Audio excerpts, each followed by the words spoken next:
I'm good.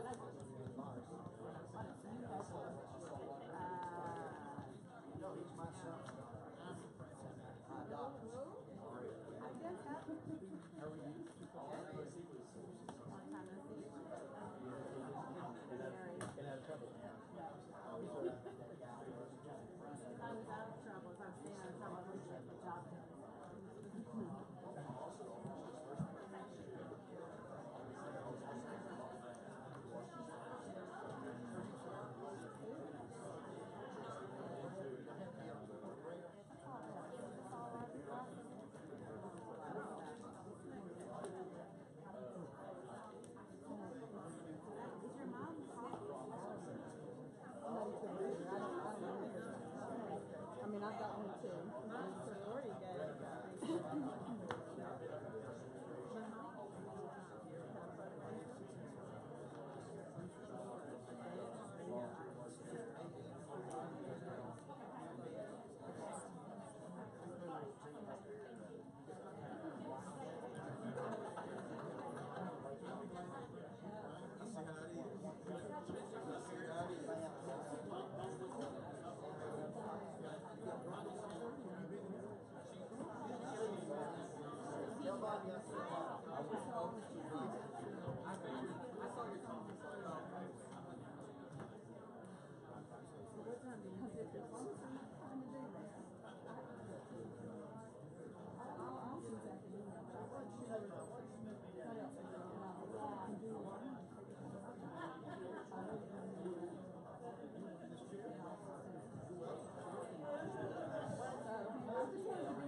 I'd like to call the meeting to order, please. Ms. Ford, roll call. Chairman Wingate. Here. Vice Chairman Robinson. Here. Dr. Highlander. You here? Mrs. Hill. Here. Mrs. Jones. Here. Mrs. Lennon. Here. Mr. McClendon. Here. Mr. Smith. Here. Mrs. Thurman. Here. Mr. Harris. Here. Superintendent Dr. Johnson. Here. Okay, we have some amendments to the agenda here that I'd like to read off. First, under item 6, presentation, add 6B, Teach for America. Item 6 will be the presentations. Then under item D, Chief of Staff, under board policies, we're going to add A, board policy 3.200, B, add board policy 3.201, C, add board policy 3.202, D, add board policy 3.205, E, add board policy 3.206, F, add board policy 3.209, G, add board policy 3.403, H, add board policy 3.500, I, add board policy 3.600, and J, add board policy 3.601. Under item 10, Chief Equity Officer, we're going to remove the MOU for telemedicine services. That's item A under 10. And then also under item 11, we're going to add, in board matters, we're going to add 11B, Superintendent's Evaluation Instrument. Do I have a motion to approve the agenda? So moved. Oh, sorry. Oh, yes, sorry. Thank you, Ms. Ford. Also, we do need to add a delegations section there. We have 2.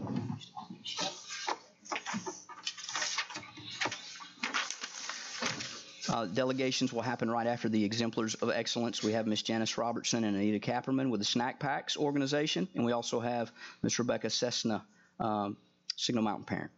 So do I have a motion to approve? So moved. Second. I'm sorry, who seconded? I think it's Ms. Land. All right, Ms. Ford, ready for the vote? Dr. Highlander. Yes. Mrs. Hill. Yes. Mrs. Jones, Yes. Mrs. Lennon, Yes. Mr. McClendon, Yes. Mrs. Robinson, Yes. Mr. Smith, Yes. Mrs. Thurman, Yes. Chairman Wingate. Yes. Next, we will have Mr. Phil Iannarone, principal of Snow Hill Elementary, do our pledge to the flag and meditation. Good evening. Sorry. Chairman Wingate, Vice Chair Robinson, Superintendent Johnson. Thank you for the opportunity to share tonight's meditation. As you said, I'm Phil Iannarone, the principal of Snow Hill Elementary School in the Harrison Bay Learning Community.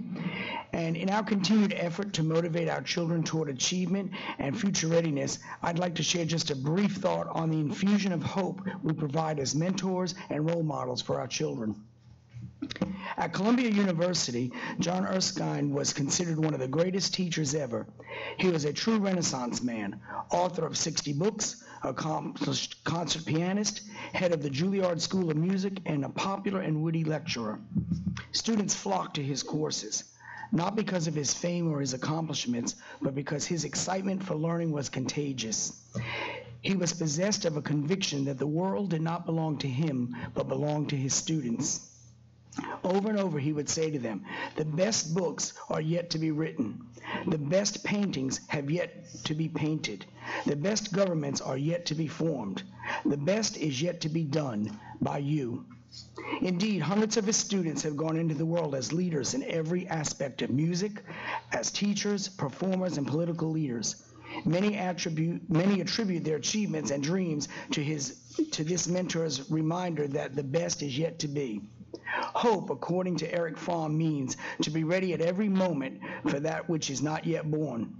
By reminding our children of this and by living in hope ourselves, we do our part to assure their future greatness. Our best is yet to come. Thank you. At this time, some students will come and lead us in the pledge together, followed by a quick song selection by our assistant principal, Ms. Kim Pringle. Please stand. Salute the pledge. Nice and loud. Salute. Pledge. I pledge allegiance to the flag of the United States of America and to the republic for which it stands, one nation, under God, indivisible, with liberty and justice for all. You may be seated.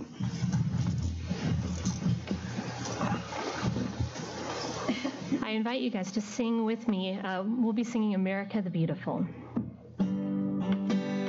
Oh, beautiful for spacious skies, for amber waves of grain, for purple mountain majesties above the fruited plain. America, God shed His grace on thee, and crown thy good with brotherhood, from sea to shining sea. Oh, beautiful for heroes proved in liberating strife, more than self their country loved, and mercy more than life. America, America, may God thy gold refine, till all success be nobleness, and every gain divine. Oh, beautiful for patriot dream that sees beyond the years, thine alabaster cities gleam, undimmed by human tears. America, America, God shed His grace on thee, and crown thy good with brotherhood,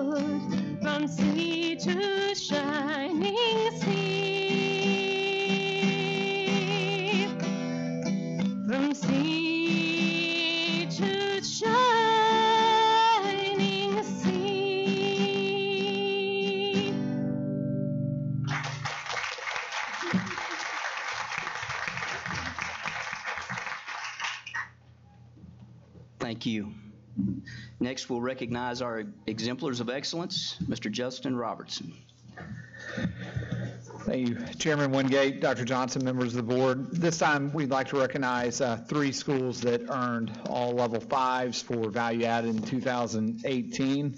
It's the highest level of growth that you can receive under the Tennessee Value Added Assessment System. And we'll call up the 3 schools and their leaders. First, from McConnell Elementary, Miss Ruth Pullman. And this is the 3rd time in a row that McConnell has received a level 5 for value added. So Miss Pullman, if you would please come forward.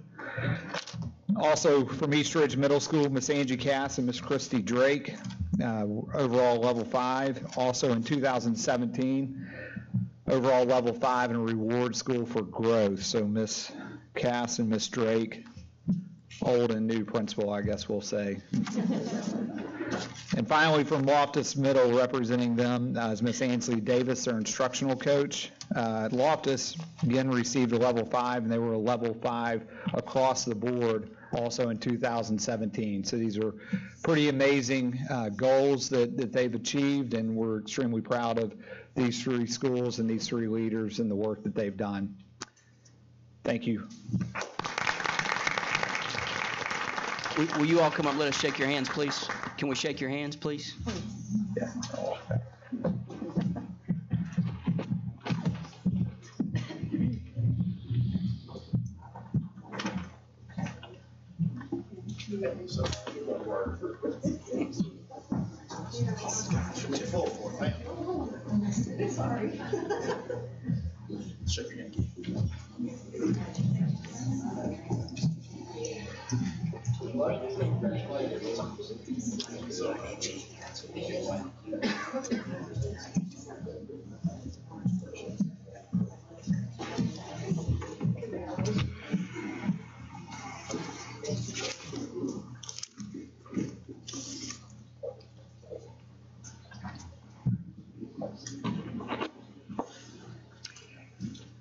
Good evening. I'm Larry Reynolds. I'm the executive director for the Missionary Ridge Learning Community, and it's my honor to introduce to you the award winners for the reward schools. These are schools that the state recognizes that score a 3 or higher in school accountability. A 3 in this scale means that students in that school performed a year's growth in a year, and 4s and 5 means the school's students did better than would be expected and better than the state averages. So these are schools that have achieved the reward status in the Missionary Ridge and in the North River area learning communities. This is not all, just those 2 learning communities tonight. From Allen Elementary School, representatives, by the way, are here from each of the schools, principals or representatives. So I'd ask if you'd come forward as I mention your name or as I mention the school. Allen Elementary School, Mr. Chris Tillett is here. From Appleton Elementary School, Ron Hughes is the principal there. McConnell, we just saw Ms. Pullman. McConnell Elementary School is a reward school in Tennessee. The Hamilton County Collegiate High at Chattanooga State, and Sonia Rich there is the principal here tonight. As was mentioned, Ms. Davis is here from Loftus Middle School. From Hickson Elementary School, Danielle Sparks is a representative there. From Soddy Elementary School, Kim Roden. And from Westview Elementary School, Debbie Caudle, and then from the STEM school in Chattanooga, Tony Donan. These are the reward school recipients for the state of Tennessee for these 2 learning communities. Yes, please come forward. Let us shake your hands, and we've got some something to present you with. Thank you.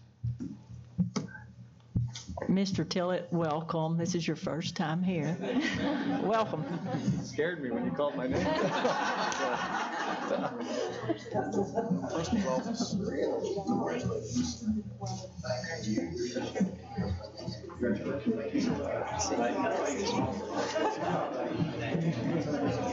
We worked Thank you.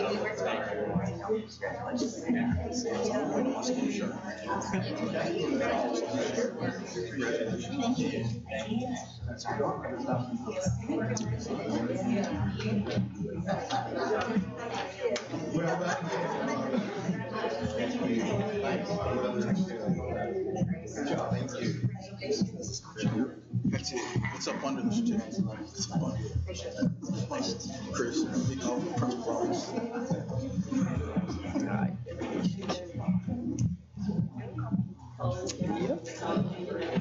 Where that should go.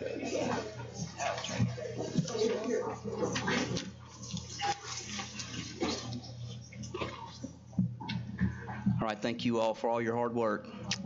Next, we will have our delegations. First, Miss Janice Robertson and Miss Anita Kapperman with the Snack Packs organization. Would you all come forward? And as you do, Vice Chairman Robinson is going to read something here, please. Thank you for your interest in addressing the Hamilton County Board of Education. During your presentation, please address the board as a whole, not individual board members or administrators. Also, do not present complaints or concerns you have about an individual employee of the school system. If you wish to voice those complaints and concerns, you should contact the central office and ask for a meeting with the superintendent. If you are criticizing an individual employee, I will interrupt you and ask you to refrain. If you continue to criticize individual employees, or if your remarks are in error or are becoming repetitive, I may interrupt you and ask you to sit down. Please limit your remarks to 5 minutes. I will tell you when you have 1 minute left. You may begin. Thank you for letting us be here, Chairman Wingate, Dr. Johnston, and members of the board. This is Anita Kapperman, and she is my right-hand person. We were made aware in 2014 of food insecurity at Red Bank High School, where our son was the principal at the time. We started a program. We knew that we had to do something about the hunger that was there at Red Bank High School. We started the program with absolutely no money, started it actually in my dining room. I'm sure that you're aware that in our area, 1 out of 4 people are food insecure. The enrollment at Hamilton County Schools this year is right at 44,500. So that means that possibly 11,125 children are food insecure in Hamilton County Schools. Our first year, we took 150 bags a week to 4 schools. Our second year, we took 240 bags a week to 7 schools. Our third year was 600 bags a week to 10 schools. Quickly, we grew into our 5th year, which is this year, and we are presently taking 1,870 bags a week to 14 schools. We have helped 4 churches start additional programs, and they took some of our schools away from us, but we added more schools because the schools started hearing about the program. We also are in the process of helping a 5th church, which is Chairman Wingate's congregation, to start their program. I'm going to stop just for a minute and let Anita tell you a few things that we have had happen with this. I kind of look at this. I am a developmental pediatric nurse by trade. So I'm looking at children and the development of children. Hunger, we can't see it, we can't touch it, we can't hear it, we can't feel it. But if you're that child that's coming into that classroom, they know it, they feel it, they've experienced it. And we've got some examples of some children. There was one child wouldn't get on the bus one Friday afternoon at a school. The teachers couldn't figure out why would not get on the bus. He was weeping. What they finally got out of him was, I don't want to go home. There is no food at my house, and I'm not going to have anything to eat all weekend. The teachers obviously went into the teacher mode, rounded up food for him to take home. Then they started searching and found us, and we now work with that school. High schooler, so that was an elementary school. High schooler came to school during finals week. Principal knew that he didn't have to take finals because if you have an A, you don't have to take finals. He shows up, principal sees him, walks in and says, what are you doing here? You don't have to be here. The high schooler drops his head and said, can I eat breakfast? I need some food. He had his lawn mowing equipment in his truck. He was going out to earn money that afternoon since he didn't have to take finals. So to me, the food insecurity, we don't know it's there. I think the teachers probably know it's there more than the rest of us. But how do we deal with it? How do we get those kids to sit next to the other child and perform and get those more value-added schools in there, and that's to try and see what we can do and meet those needs. The other thing that we just heard about was at one of our other schools that we supply every student a bag. This is a nationwide statistic that you see happening. Their perfect attendance, same time last year, was 20 students out of 320. This year, they've got 86 students out of 320 perfect attendance. And they attribute part of that to the fact that these children know if they come on Friday, they're going to get a snack pack. The more you're in school, the more education you receive, as well as getting that food to go home with. Okay, I wanted to just tell you the schools that we're servicing, and I want you to know this is not all inner city schools. Hunger is everywhere in our community. We're presently at Appison Elementary, Barger Academy, CSAS, Boys Prep Academy, Girls Leadership Academy, the Chattanooga School of Liberal Arts, Clifton Hills Elementary, East Brainerd Elementary, East Side Elementary, East Lake Elementary, Harrison Elementary, Orchard Knob Elementary, Orchard Knob Middle, and Woodmore Elementary. Our current budget is $149,600 a year. We base that up on a 40-week school year at $2 a bag. So $80 a school year will furnish one child. We only have $60,000 that's guaranteed to us, and $50,000 of that comes from East Brainerd Church of Christ, and we have $10 from the Board of Realtors. We have to raise the additional $89,600. We do that through some community grants, through fundraisers. We've even had about 3 motorcycle rides. Some motorcycle guys found out we were doing it. They wanted to have some rides for us, so we did that. We have in each bag 10 items.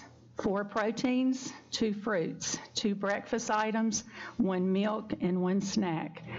We feel like every child deserves a little snack, so we kind of sneak that one in there.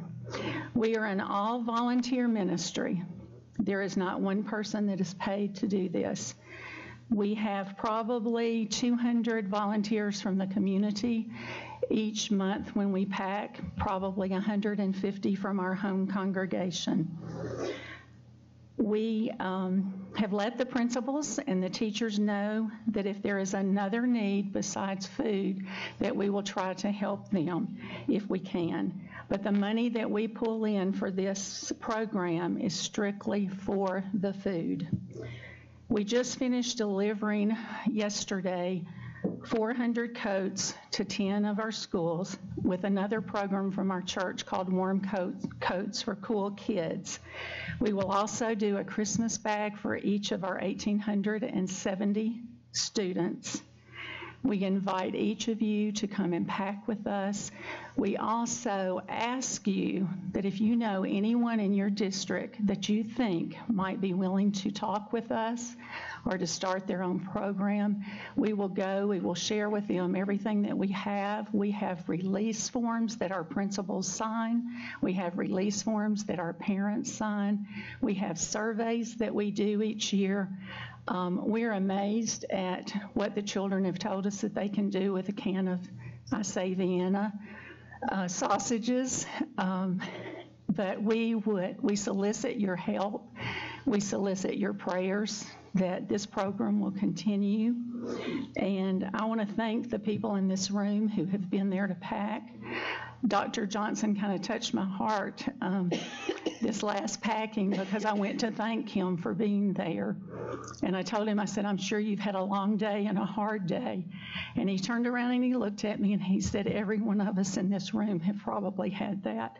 And I appreciate you for being there, Dr. Wingate, and Justin also. But we solicit you. He knows better than not to be there. We solicit your prayers. We ask you to pray for these children. And I want you to know you've got a great group of principals and teachers and guidance counselors and parents counselors. They have been wonderful to us. They love us when they see us coming because I think they know that we're going to bring them something. But we thank you, and we thank you for what you are doing to our schools in Chattanooga. Thank you, ladies. And Ms. Robertson, we're more than okay with you taking a little more time if you do have a grievance or a complaint about a certain employee that you'd like to voice. Okay, our next delegation, please. Ms. Rebecca Cessna.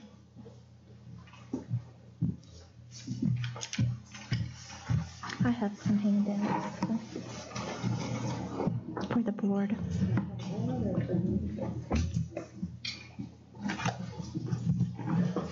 If you need more, I have a few more. Go ahead. I'm a parent. I have twins at Signal Mountain Middle High School, but I also have custody of my 8-year-old grandson, who is a special needs child. And for the past couple of years, he's been going to school at Nolan Elementary, and I have to give them kudos. Those people have bent over backwards to help him. He has a lot of issues, and they did everything they could to help him. But we finally decided that for his better learning experience that he needed to attend a therapeutic program, and that was through the Dawn School. Now, the Dawn School, I don't know if everybody's familiar with it, but their mission statement is, our mission is to provide a safe, therapeutic, educational environment in which students with significant social, behavioral, and emotional disabilities are provided an opportunity to maximize their academic potential while acquiring the life skills necessary to return to a less restrictive learning environment. I had never been there, so prior to going to our first meeting, my husband drove me over there. It took a while to find it. I have to tell you, it's very difficult to find. There are no signs saying where it is. There's no sign on the school. When I saw the school, I thought it was an abandoned building. And I actually asked somebody that was living in the neighborhood if this was an actual school, and they said they saw buses going there. I was pretty appalled about it, because if you can look at the pictures, that's a spooky looking place, honestly. And so my first impression was, these are throwaway kids. That was my first impression, that, they don't deserve anything better. And I immediately went home and sent an email with some pictures to the folks over at Nolan. And they replied to me and told me that it didn't look the same way on the inside. And I said, okay, well, I'll see, because if it does look like the inside does look like the outside, he is not going to attend that school. However, at the meeting, I did see the school that they had done some work. The teachers had painted their rooms, and they've gotten new air conditions and some other things that they showed me.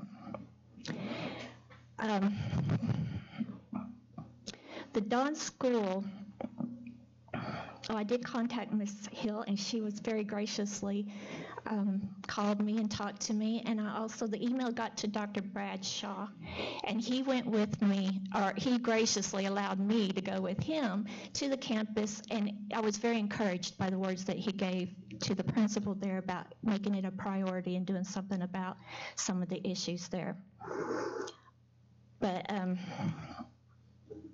the Dawn School is at the White Oak Elementary School, formerly known as the White Oak Elementary School, which was closed in the spring of 2006. Excuse me. The Dawn School was actually in a condemned building. This is what I've been learning from the history. It was in a condemned building, and they were moved to this White Oak Elementary School. And they moved in immediately. They came in the fall of 2006. I can't imagine the school looked like that when it closed in the spring of 2006. So for over 10 years, it looks as if there's been no outside maintenance, there's been no upkeep or care on the outside.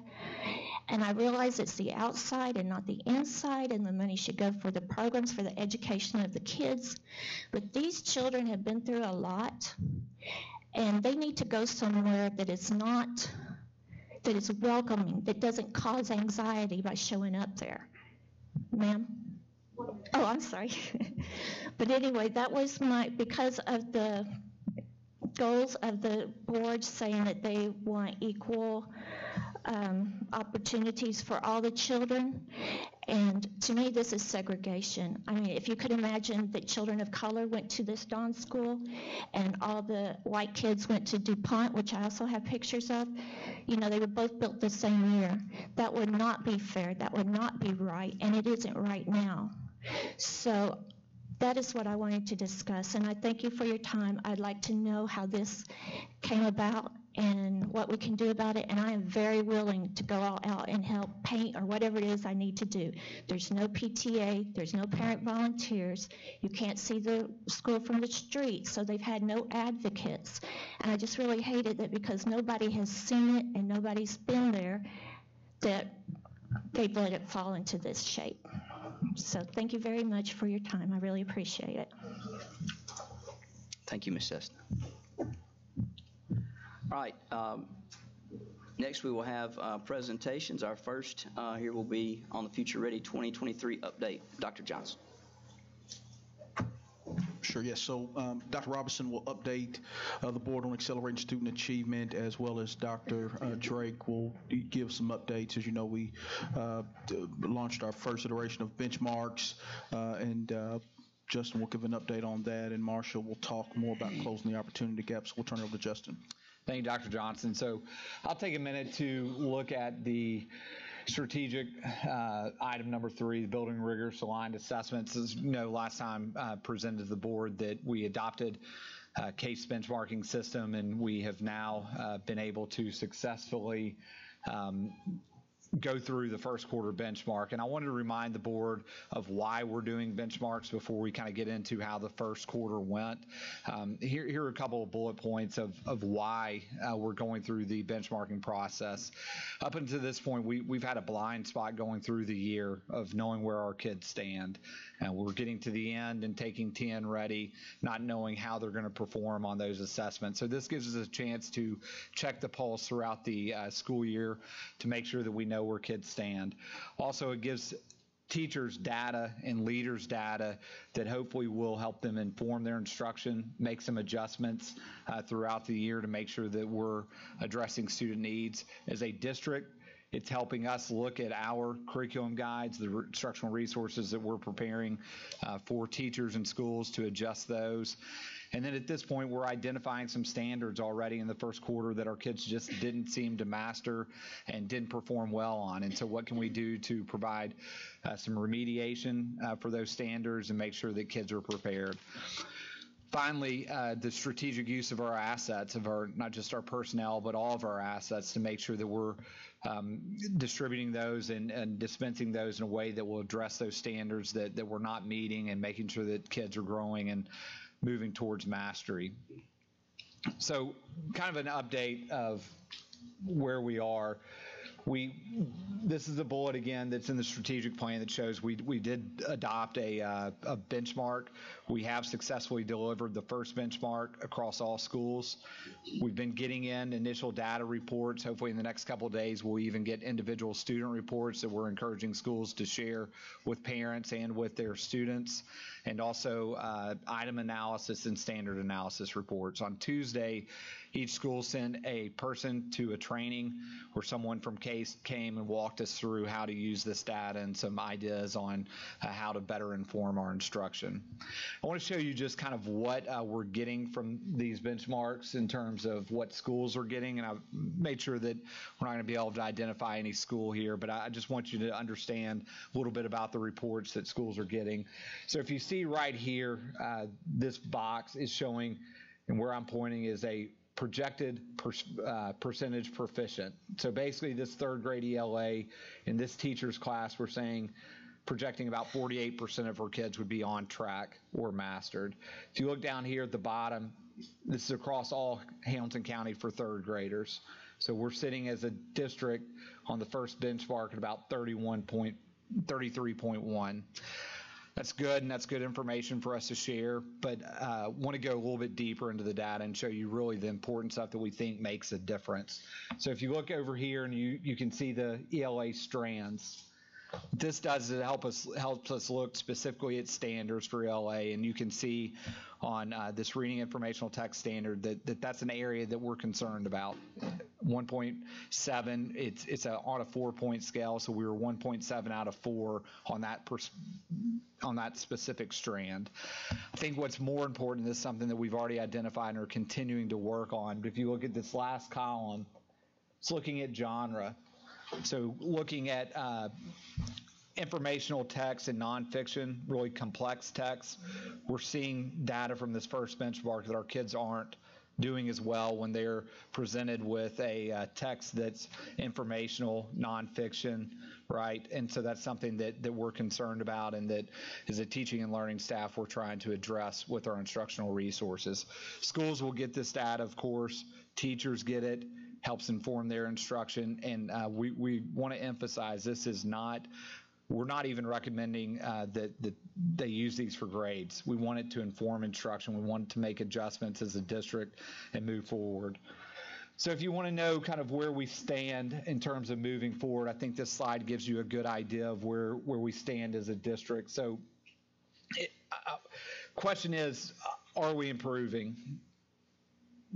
Yes, we're seeing some improvement. So if you see this first column right here, this is the percent that we improved compared to last year's TN Ready. So in 3rd through 5th, overall success rate, we saw a slight improvement, 3.6 in 6 through 8, 4.5 in 9 through 12, and then you can see the differences in ELA and math. That feels pretty good.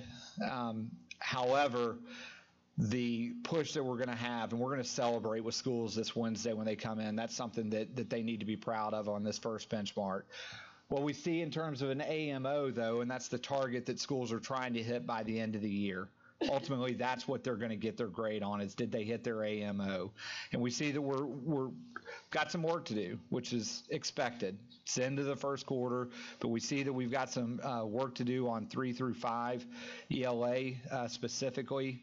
Not quite where we want to be. We're missing it by about 3.8 percentage points. But again, this is the first benchmark, right? It's great for us to know where we stand in October as opposed to waiting till April and not having any of this data. So on Wednesday, we'll share these reports with schools. They've already got some data, but Shannon Moody and her team and Research and Accountability are putting these reports together for each school. So they'll see, okay, did I improve from last year, which a lot of them have, but they're also going to see, okay, in April, are we getting close to where we need to be for that AMO?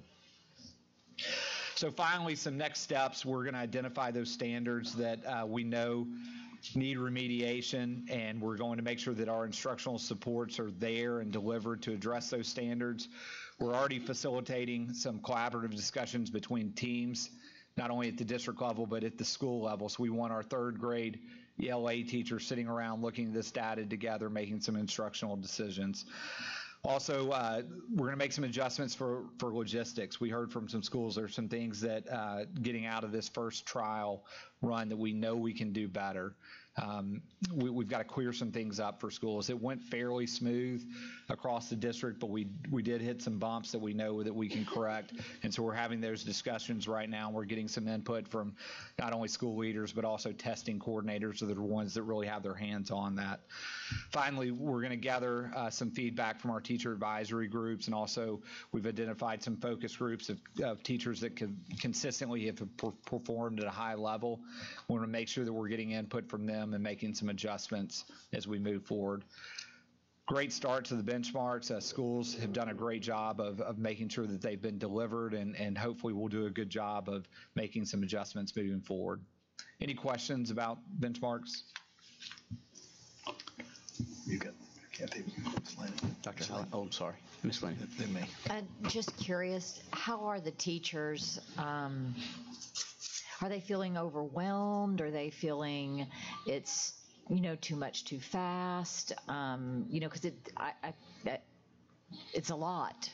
Are they? Can I choose all of the above? Yeah. All of the above. I mean, it's tough. It's the first time we've done this. It's not comfortable, and it's hard. So yeah, we've got some teachers that have expressed that, they're concerned that it's overwhelming too much, but we've also had some that have reached out and are excited about seeing where their kids stand. So it's as you would expect, you've got a wide array of emotions about it. We expected that, though. We actually shared an article with schools that showed kind of this range of emotions you go through during a benchmarking process. So all of the above. Dr. Holland. Thank you, Dr. Robertson. We very much appreciate your trying to let the teachers know what they need to work with and the children and families know what they need to work with.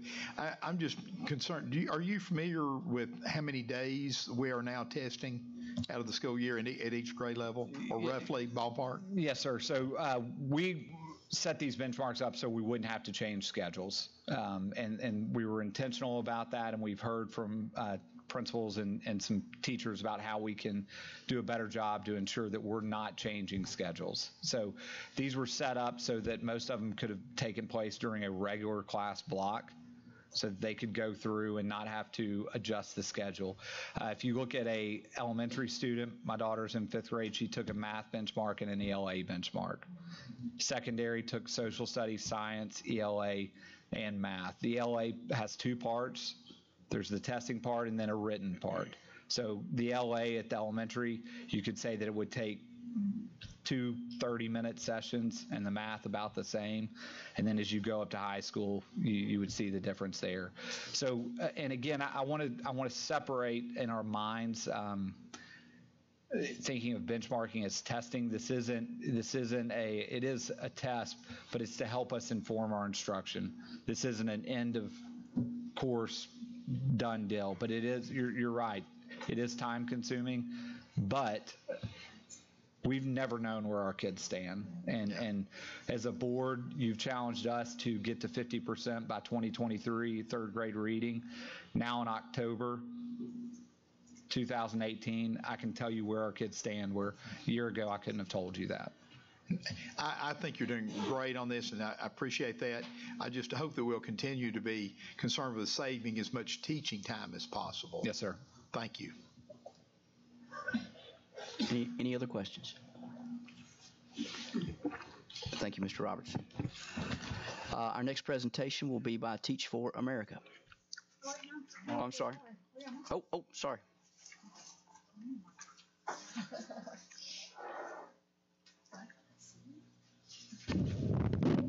Okay. Dr.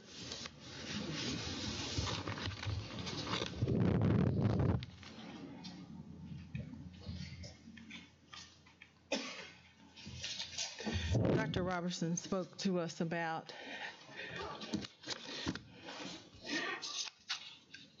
our achievement, and now I'm going to speak with us about our opportunity gap, closing the opportunity gap. A little over 2 years ago, the board made closing the opportunity gap one of its focus areas, and I commend the board for doing that and spotlighting or an intentional focus on equity and the success for all of our students. In that, they went a step further with the creation of the equity department, as well as the creation of the chief equity officer, my position. And then in the spring, the equity task force was launched with a focus on closing the opportunity gap. And then in the summer, the board reaffirmed their commitment to equity for all students in closing the opportunity gap by setting a deliberate pace, as well as opening up the meetings for transparency and the frequency of our meetings. With that, I took the charge and accepted it and sought out professional development for myself. I applied and was accepted for the Equity Fellowship that is hosted by the Southern Education Foundation. It is an 18-month program in which I have access to a peer network. At the end of this month, I will be assigned a mentor and a coach, which is an expert in the field of equity, as well as I get an opportunity to engage and collaborate with others around the country that are engaged in this difficult work as well. In this, I would like to share a visual that equity versus equality. And I think this points out the difference clearly. In the first or in the top graphic, if you notice, if we give each student the same thing, then we're only preparing, based on this graphic, one student would only be successful in this bike race if we gave them what they needed. However, if we went a step further and looked at providing the success for all students and meeting their needs and giving them what they need, then all 4 students could be successful in the bike race. Equity means providing each student what they need in order to be successful, to meet their potential, their full academic potential and social potential, which means that my African American boys that are students of Hamilton County get what they need to be successful. Our students with disabilities get what they need to be successful, as well as our gifted students. And our boys, girls, whites, blacks, Hispanics, they all get what they need. Looking at the data, this is no surprise to you all. You all have access to this data, and you're well aware that our diverse populations are doing far less in mastering the skills than in all students categories. As well as when we look at the students that are suspended, our minority groups and our males are suspended more frequently than others, and we do know that that broadens the opportunity gap, because if you're not in school, then you can't be educated. As well as looking at our dual enrollment AP courses, and actually the students that are enrolled in those courses, there is a decline in that as far as in our minority groups. So although we have established a deliberate pace, the task force did in the summer establish 4 focus areas. And in those areas, the school student assignment options, discipline cultural awareness, ELL, English language learner supports, and our exceptional education. Okay.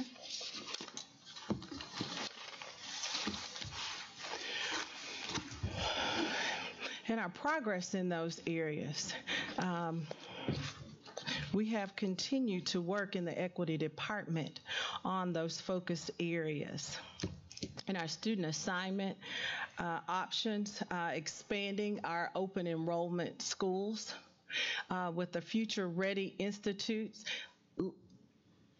actually expanding on the success, looking at how we can do that, some conventional ways as well as non-traditional ways in doing that, and moving towards an online school choice lottery, whereas it's not the school staff here that is actually conducting that lottery, but Power School will actually do that for us.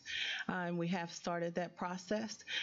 With our discipline and cultural awareness, we have adopted a district-wide school climate survey in which we will provide some PD for our principals this upcoming week. But this survey does include getting input from the staff, students, and parents, so they all will be surveyed with this, as well as we have developed the social and emotional support. We've increased our school counselors within all schools, and that increase was something that was given and hadn't happened in over a decade. And there's a deliberate focus on our social and emotional supports and using a comprehensive school counselor approach there, and moving that focus away from testing in the secondary grades and providing more supports within our elementary schools. And with our ELL supports, we have worked diligently to plan a newcomer center that will address the needs of newcomers that enter our schools for the very first time, our ELL learners in the middle grades, 6 through 12, and that's what we will focus there. We will start with a pilot in the upcoming months. We have increased the number of ELL teachers, as well as expanded our ELL PD network, professional development network, implementing a new ESOL curriculum for our elementary schools, and organizing and training community ELL volunteers to support our after-school events and parent meetings. In our exceptional ed department, we have moved toward a multi-tiered support system in which we not only are supporting our low learners or challenged learners during intervention, but also providing enrichment during that time period. And we have a collaboration with Blue Cross Blue Shield for exceptional ed, which is a work-based program. The next steps for our task force is to continue to work in the 4 identified focused areas and work in the subcommittees with the equity task force members, meeting with each focus area subcommittee at least once a month, with our Hamilton County staff member that's on those tasks in those focused area, and a task force member to co-facilitate those committee meetings. I will continue with the equity fellowship and mentoring coaching support, and work collaboratively with our talent department to increase our teacher diversity force. Are there any questions? Ms. Robinson. Thank you so much. I know that you're doing great work around this and how important this topic is to the board and to the community. On page 11 of your presentation, there was a section that I don't think you covered. It says technical assistance available. I just wondered if you'd run through that bullet point list with us.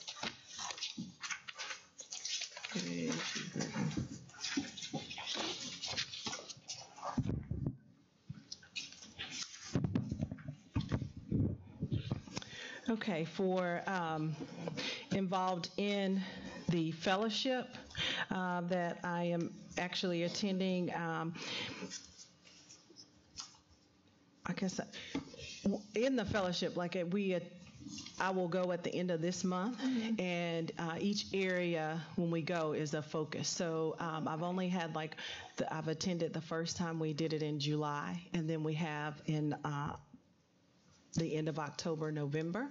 And in that section, we will actually talk about conventional ways and non-conventional ways of attacking the work, and some policies around that we've already looked at, history in the making. And I don't know if I'm answering your question because Well, I didn't state my question very well, but okay. I think what you're getting at though is that the list technical assistance available. You're learning all of these bullet point items through the equity fellowship. Is that correct? That is correct. Okay. Well, then the reason why I was curious is because the list is really strong and seems like tactics that we need very much so in implementing this. And so like the executive coaching and team development, I was curious about what that is. I really like the listening campaigns, and just didn't know if there was already some ideas around when we'll be executing that. So I was just looking for more elaboration. When I go at the end of the month, I will actually meet with the coach, and we will discuss the work that has already taken place here and talk about different ways to attack and what direction we should go in. Okay. And so to piggyback on your mention of the coach, I know that at one point earlier this year in the spring, we talked about whether or not to bring in a consulting group. Is this mentor or coach in some ways like a consulting group, or meant to take the place of the consulting group that we discussed several months ago as a board? Is it kind of like that extra layer of assistance to really help us make sure we're punching through this whole idea the best that we can? Right. This is an extra, and this is no cost to the district for this fellowship. So this is a extra. However, I did have a conversation today with someone locally about some facilitators. Okay. We just wanted to get a little more information and to gather a more diverse group to bring for you for facilitators. I think that's wonderful. I do think that the more outside viewpoints that we have, helping us do this, the better, because we have such a big issue to tackle, and we need all the professional help that we can get. So I think it's awesome that you're doing the fellowship. Thank you. Ms. Mosley-Jones. Thank you, Dr. Drake. I just wanted to ask about moving to the online system. On page 18, where it says moving to the online system through Power School for Choice Lottery. Is that for all the magnet schools?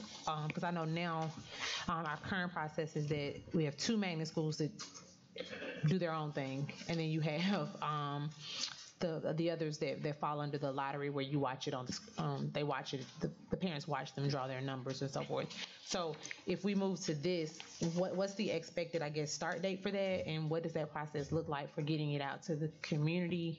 It's kind of a loaded question. Okay. So yes, this is the process that we will move for the entire district.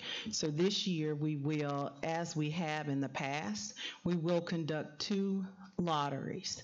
And so the CSLA, CSAS lottery, an email should have gone out this evening to the parents that have attended that first phase. Okay. And so we will hold that lottery for them, as well as later in February, we will hold that additional lottery as we always had. However, Power School will do both lotteries for us. Okay. And second to that was the newcomer under ELL supports on page 19. Yes. When it talks about the newcomer center plan. Yes. Is there a proposed date to open that? I know there was some discussion here at the district with that, as well as through the Chattanooga 2.0 group as well. So I didn't know, is there a proposed date? Well, we would like to pilot it second semester. Okay. And we have worked rigorously to get that pilot up, because students are coming into the school every day. They're getting newcomers to the school every day. So we would like to pilot that. Where would that be? The pilot currently will be at Howard. Okay. Thank you. Mr. McClendon. Going back to the going to an online system, I've been getting a lot of calls the past few days. Yes. About students being weighted differently and stuff like that. I know that's probably not happening this year, but next year, down the pipeline, because parents are already starting to call me, especially at CSLA, trying to figure out what's going on. So I didn't see anything in that here, but it will not be weighted any differently. The lottery process will take place for CSLA and CSAS just as it has in the past. The difference will be that it will not be conducted by HCDE staff. It will be conducted by the Power School, that online process. We will gather information because the opportunities are looking at that, looking at the data. There's, as far as the economically disadvantaged students and the other minority groups, such as the Hispanic students, they aren't being served through that. So we would like to gather some information to see if they are applying and not getting in. So we are asking some questions, but it is not weighted. And is that questionnaire mandatory that parents have to turn that in?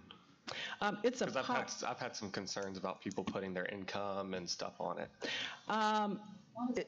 It's a question that's on the form, and I don't think, I will have to go back and check, but I don't think that that's something that you have to answer in order to move forward, because the only ones for the current one that we're doing, CSLA and CSAS, they had to attend a parent meeting. And so that list of the parents that will get the email is generated from the parents that attended that actual parent meeting at those two schools. I think Dr. Johnson would like to address that specifically real quick, and then we'll cut their mic off so he can. Yeah, just real quick, I think it's important to note from a data context, our magnet schools right now are between 8 and 12% economically disadvantaged. Our district rate is closer to 40%. And so the conversation has been, as Marcia's gone out and Patrick's gone out and started talking to those principals, one, sharing the data, because the data has not been shared from the district in regards to what the demographic, socioeconomic outlay of their schools looks like, and then two, working towards solutions. And so as we go through this year of gathering data and really understanding where we are, that'll give us information as we look at shifts. I mean, ultimately, you want a representation. You want the representation to be a little more closer mirroring the district. And right now, candidly, it doesn't. And look, I'm in a season right now. Just want to be very candid. Elephant in the room, right? 8 to 12%. Free and reduced lunch is the rate in our magnet schools. And I'm not saying that's right or that's wrong, but what I am saying is that systemically, I think the inception of magnets and really going back, Jim Bowles, Kelly Colfelt, Chris Scarborough, and Jim in particular, very helpful in really thinking through what the initial inception of magnets were for and about, and how we might be mindful about moving them a little bit closer to representation of what the district looks like. Mr. Smith.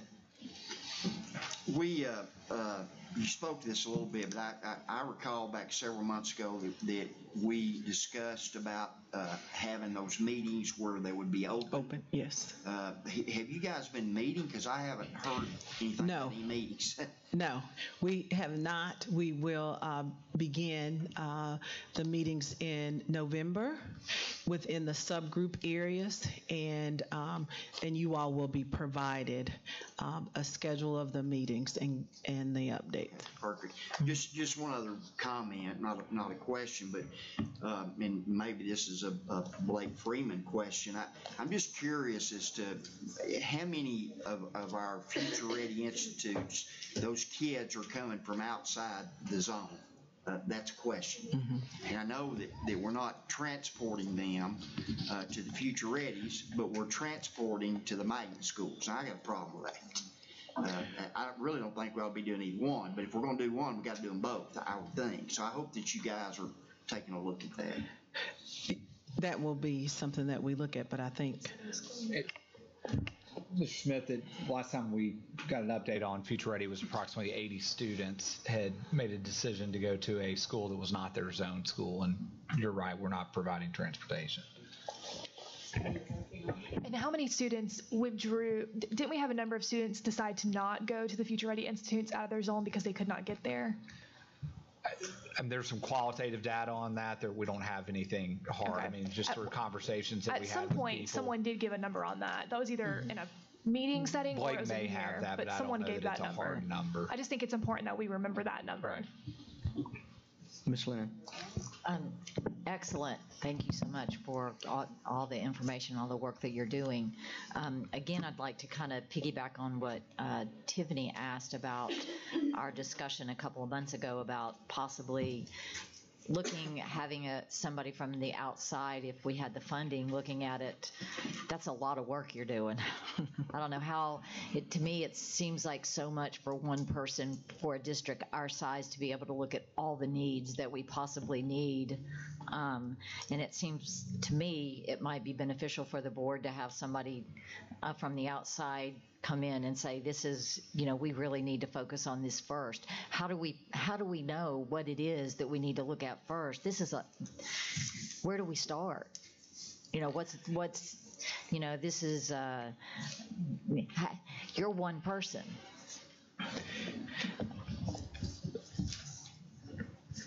Yeah, so it's a big elephant. It's a big elephant, and it's a bite at a time. You start with sharing the numbers. So let me give a specific example. I think as magnet school principals came in and Marshall was meeting with them, they didn't know what their economic disadvantage rates were because just hadn't been tracking it. So you start with sharing where we are as a system, and those numbers are getting out there. What are expulsions looking like? What is student achievement looking like? Which, again, these are issues that have been for some time. And so, digging in it from there. And then you begin to develop plans. So I know Marcia has been working with, our magnet schools are on the mind, but I've been working with them on, okay, let's create plans and then empowering them to kind of think about how they might attack it. And then continuing to, accelerate some of the things that are already in place. So I know Angelica's here. She's been on the ground working on our ELL transition programming and really looking at the things that we're doing and seeing how we might really accelerate some of the programs that are in place. But I think as far as an external group, it's obviously the board pleasure. I think it's conversations to continue to have. There's a couple of names we know that are floating out there. I think we have to be very mindful about what our goals are coming out of whatever happens, so that we're real clear with whoever comes in. And so it's a lot of fact finding right now, but there are definitely some things we know that we can attack, that we can do better, and that's kind of where we started. Ms. Thurman. Yes. First of all, I have a huge problem with asking people's income to get into magnet school. Now, I'm just telling you that should not happen. It should not matter. We can't ask the income to anybody else that goes into any other school in the system, and I just think that's way out of line.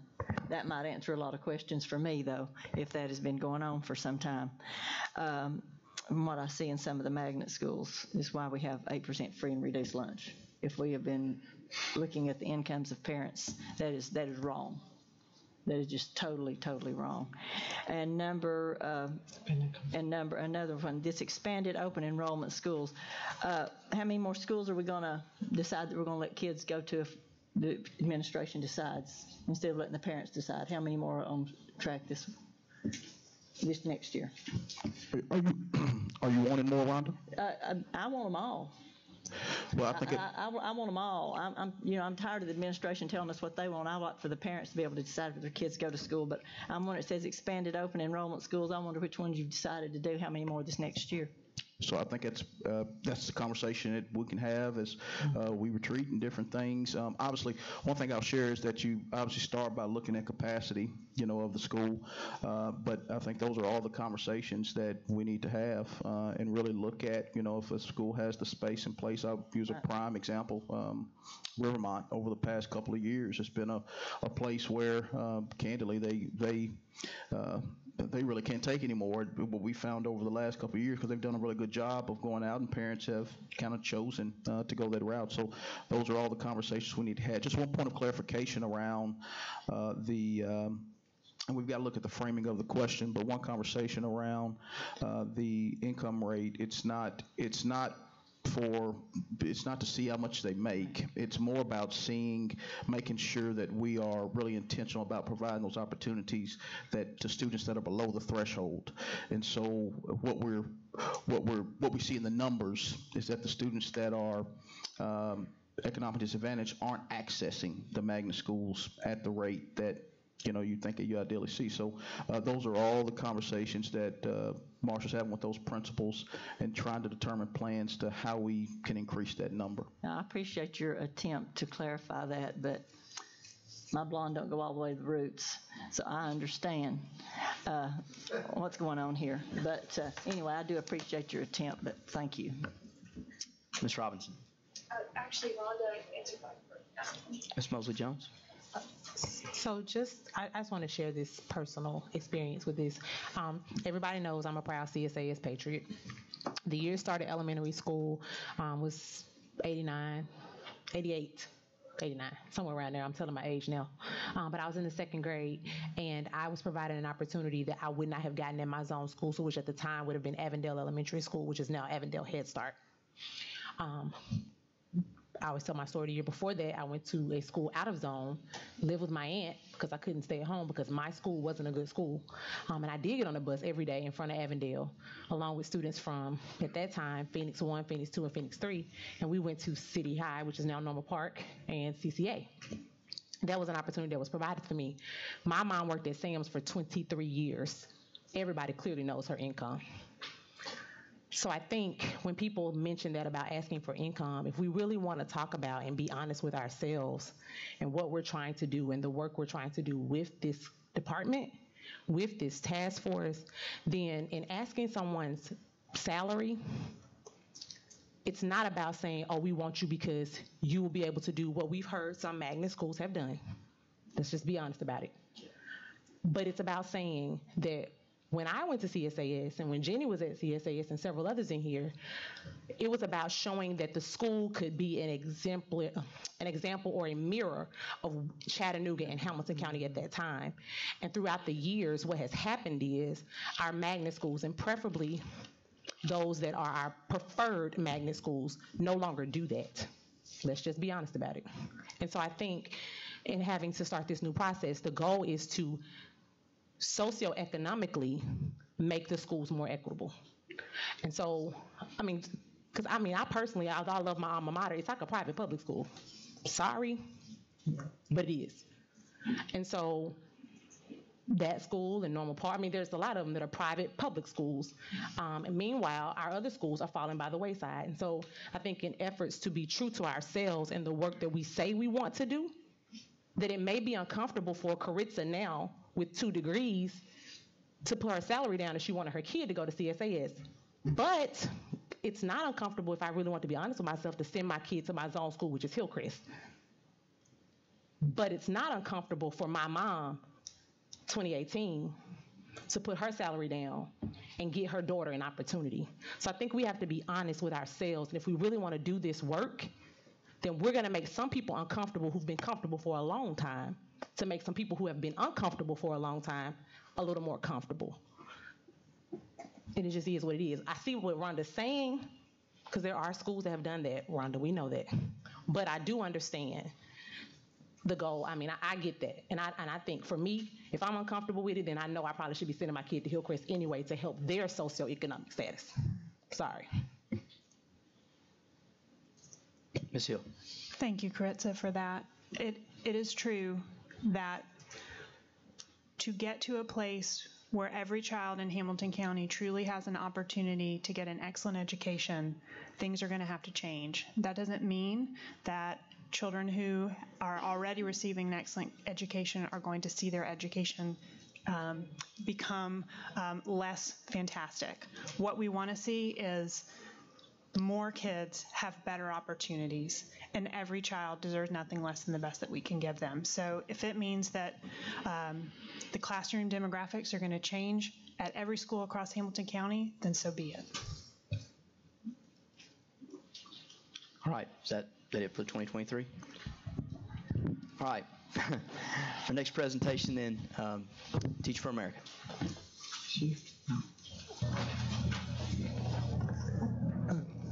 Chairman Wingate, Vice Chairman Robinson, Dr. Johnson. I'd like to take this opportunity to introduce Eric Daly. Eric is Deputy Executive Director, for Teach for America. I think many of you met him before our session tonight, and I'd like to turn this over to Eric and welcome him to our meeting. Thank you.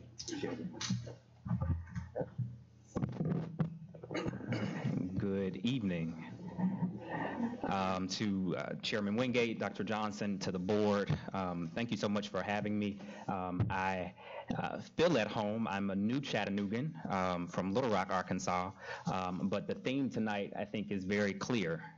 There are lots of great things happening in Hamilton County, as evidenced by the presentations about our reward schools, the child nutrition program, but there's still much work to be done.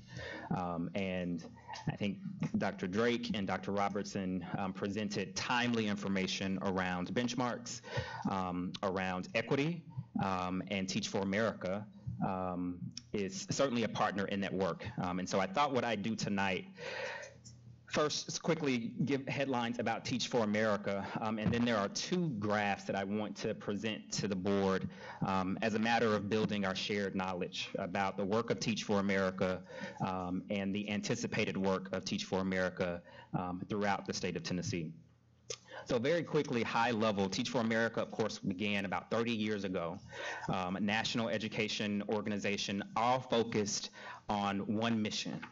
And that one mission within Teach for America, we like to say one day, but it's the thought that one day every child in this country will have an opportunity to attain an excellent education.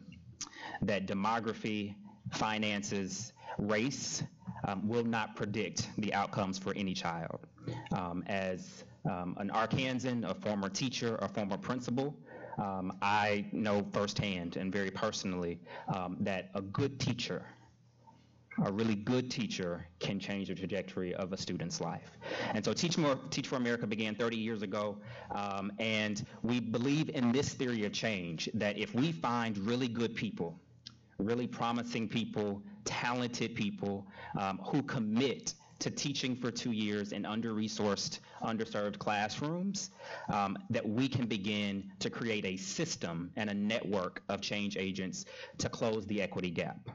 Much of that work is happening here in Chattanooga, and Teach for America has, of course, posited to you all the opportunity to partner in that work, in finding promising teachers and leaders that can support the acceleration of the work here in Chattanooga. That being said, I do want to turn your attention to two graphs that speak to what I think are some of the most important pieces of the work of Teach for America. As you know, Teach for America places teachers in classrooms for 2 years, but it doesn't stop there. We're really thinking about leadership development grounded in a teaching experience. We believe that there's something very unique about that teaching experience that sets people up to be more robust leaders in their communities inside and outside of the classroom. This is a chart, and the title here is Teach for America core members are among the most effective, racially diverse, and highly demanded teachers in Tennessee.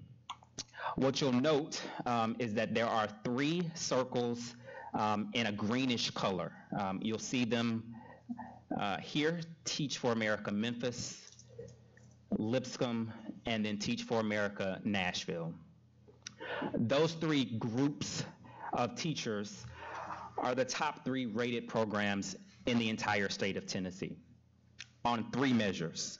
The first measure being teacher effectiveness, as rated by our TVAS scores, achievement at 3 to 5, as rated by the diversity of those teachers, so the percent of teachers that identify as teachers of color, Black, Latinx, AA, NHPI, or Asian American, Native Hawaiian, Pacific Islander, and our indigenous Native Americans. And then the third consideration is high demand endorsements. And we know as educators that in order to teach, you have to be certified to teach. And these high demand endorsements are things like special education, English language learners, Spanish, and foreign languages. Of all of the teacher programs in the state of Tennessee, Teach for America Nashville was the highest rated across the state. That, I hope, builds some context about the strength of our program, but also more about the strength and the quality of the people that we recruit. And we're very intentional about that recruitment and selection process.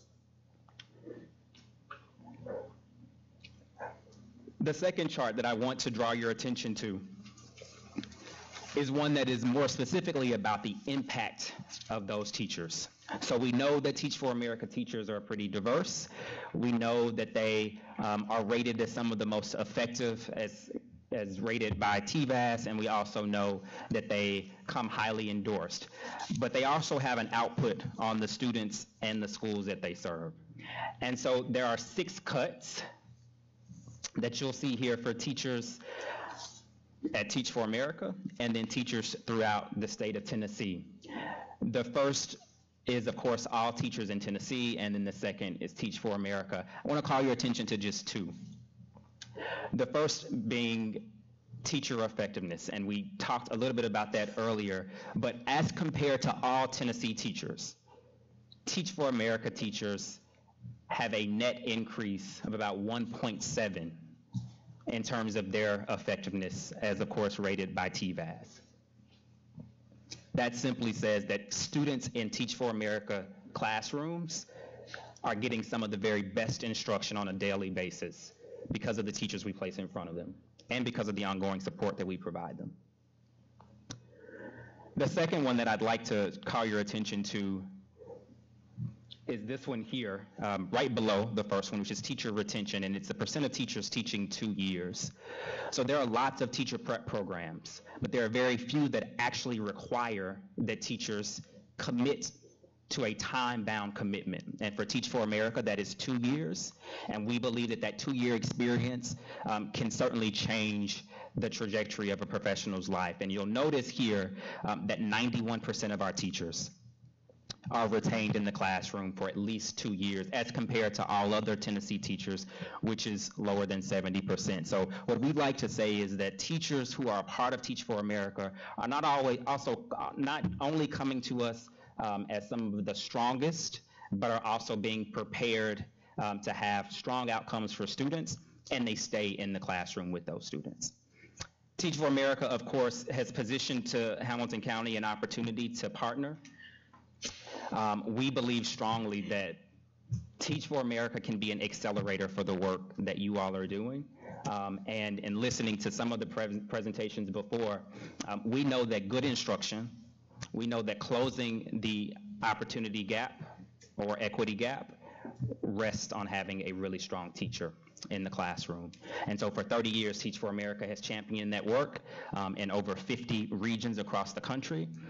As you know, your sisters in Memphis and Nashville have a long history with Teach for America there, and we are excited about an opportunity here in Hamilton County to support the work that you all are already leading and to bring a network, a community of strong teachers to Hamilton County and to Chattanooga. Would like to maybe take an opportunity to answer some questions, and we'll go from there. Mr. McLennan. Yeah. I have a quick question, and I might bring Scott in on this. On the MOU that we were presented, you know, it's a 4-year, $250,000 contract or MOU. 5-year. 5-year, sorry. 5-year MOU for $250,000 a year. And then there's this no refund clause in there that says basically, if for some reason something happens, you can't get 13 teachers, Teach for America shuts down in April, and we've already paid you, we get no refund. And so I'm, just maybe get Scott's opinion just to help me understand it, and then maybe if Keith or someone else wants to. Well, in terms of whether you read that correctly, that's how I read it. In terms of whether that's an operational decision that the board wishes to make, that's for the board. That's a policy decision for y'all to decide. Here's the context that I would provide, and then Keith, if you have comments. So yes, you are reading it correctly, and that clause is a standard clause for most of our memoranda of understanding for our regions.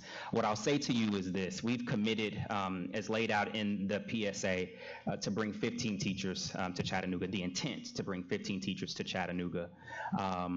And we very much have calculated that that is not only a doable ask, but in some cases we will likely oversupply. There is an opportunity here in Chattanooga to fill those vacancies. We very much believe that Teach for America Nashville has the network to recruit and to place at least 15 teachers in Chattanooga. The second part of that clause simply states that if for whatever reason we're not able to deliver on that, which we highly doubt given our 10-year track record in Nashville and given the 30-year track record of our national organization, we have safeguards in place, whether it is pulling from Nashville, which is a part of our region, or extending those placements into further years. And so we don't anticipate any of that. And quite honestly, we've been in talks with colleges and universities and our national pool of applicants, and there's already interest. And so we just need a green light to get ahead of this so that we can begin to recruit the very best for Chattanooga. But you're reading it correctly. We don't anticipate any struggles with that. Dr. Holland. I noticed one of the things that you said you were really doing well with is special needs children, and that's a great need for us. But did I misread the contract that is not something you plan to do, special needs? I don't believe we... I thought that was in the contract that you... I was looking for it, couldn't find it. Yeah, I mean, Jill can clarify. To answer that, is that on? There we go. We were asked to prioritize. So top priority is high school math and science teachers. Second is middle school English language arts. Third is elementary. So in terms of the positions we most need and most want to fill first, those are the ones that we've requested. So I think those are the top requests in that contract. That doesn't necessarily say that we won't have special needs teachers, but what we need most are the three that I just named. And it's not necessarily all opportunity zone. It has 50% or more. It's all, so these are all of the funding for this would come from the state priority schools. Right. Okay. Funding, and the core members would all be in priority schools. They'd all be posted in priority schools. Okay. I just noticed in the contract it said the schools all had to have 50% or higher free and reduced lunch, but we are going to limit it to the opportunity zone, correct? Yeah, that's where the funding is. Okay. I think real quick, I know a couple of the lights on. I would ask if Keith, if you could kind of give a high-level context to how we're approaching talent and recruitment, and I think giving some context that I would like to continue when you get time. I was not through. I'm sorry. No, go ahead. I'm sorry. Just hang on. He may answer my questions, but I would like. So maybe let me start with just some high-level metrics. When we looked at so far this year, we've filled 751 positions. Now that's internal and external, and if you just look at where we have filled those positions, 30% of those positions have been filled in the opportunity zone. If you go look at our other 4 learning communities, we average of filling about 15% in those other 4 learning communities.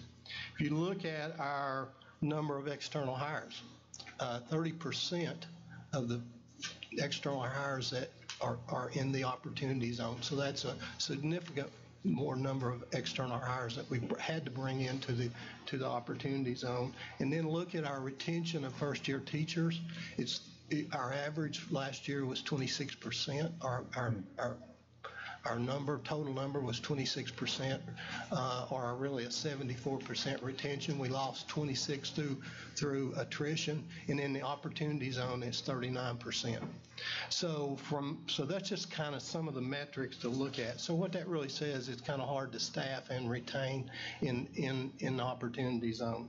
Now, from an overall talent perspective, the way I kind of think of TFA supporting us, it's a supplement.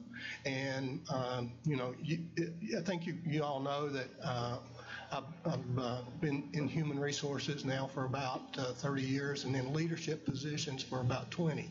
And in my past experience with setting up recruitment, talent management programs, we've never typically had other resources that we relied on to help support us, especially if we had hard to fill positions, hard to staff organizations. Just recently, last year, worked in a project where we had a tough to fill plant. And so we had augmented support to be able to support our internal core team. And so I kind of think about that's what TFA would be doing for us. There would be a supplement organization. Now, what we're doing is we've expanded our university partners. We're at 15 last year, and we're going to be around 25 when we get through this year.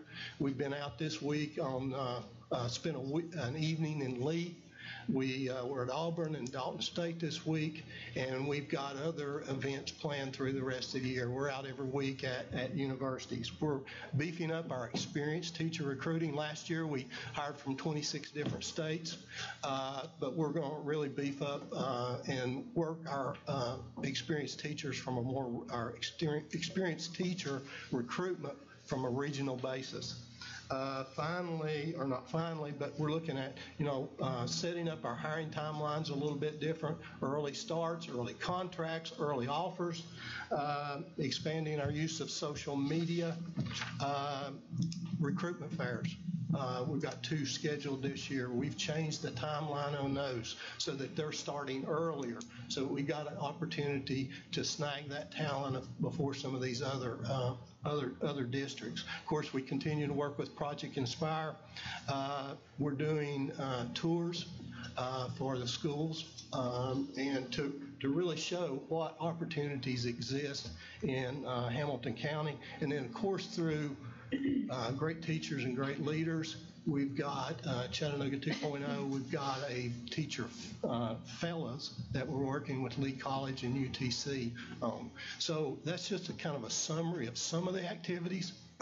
But we're really, we've kind of changed our staff structure a little bit so that we're spending more time focused on recruiting and staffing activities.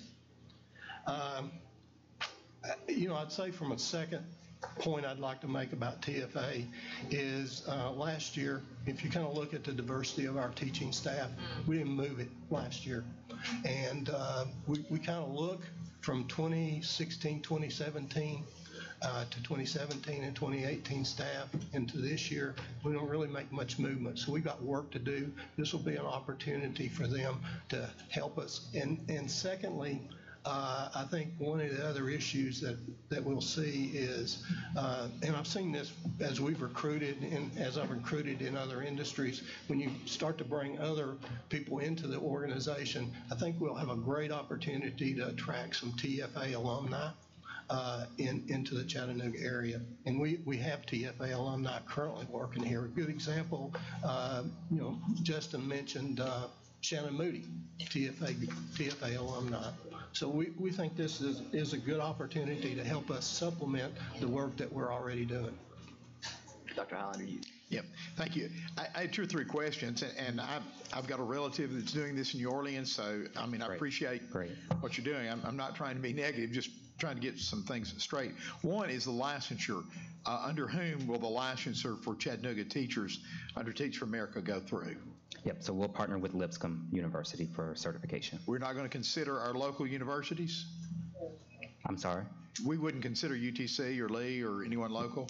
Well, Teach for America Nashville has an existing partnership with Lipscomb, and so they are. So we will be tied in to Teach for America Nashville, correct? So teachers that are a part of the Chattanooga cohort are a part of the umbrella of Teach for America Nashville. Okay. Yes. Okay. Secondly, national goals. Could you?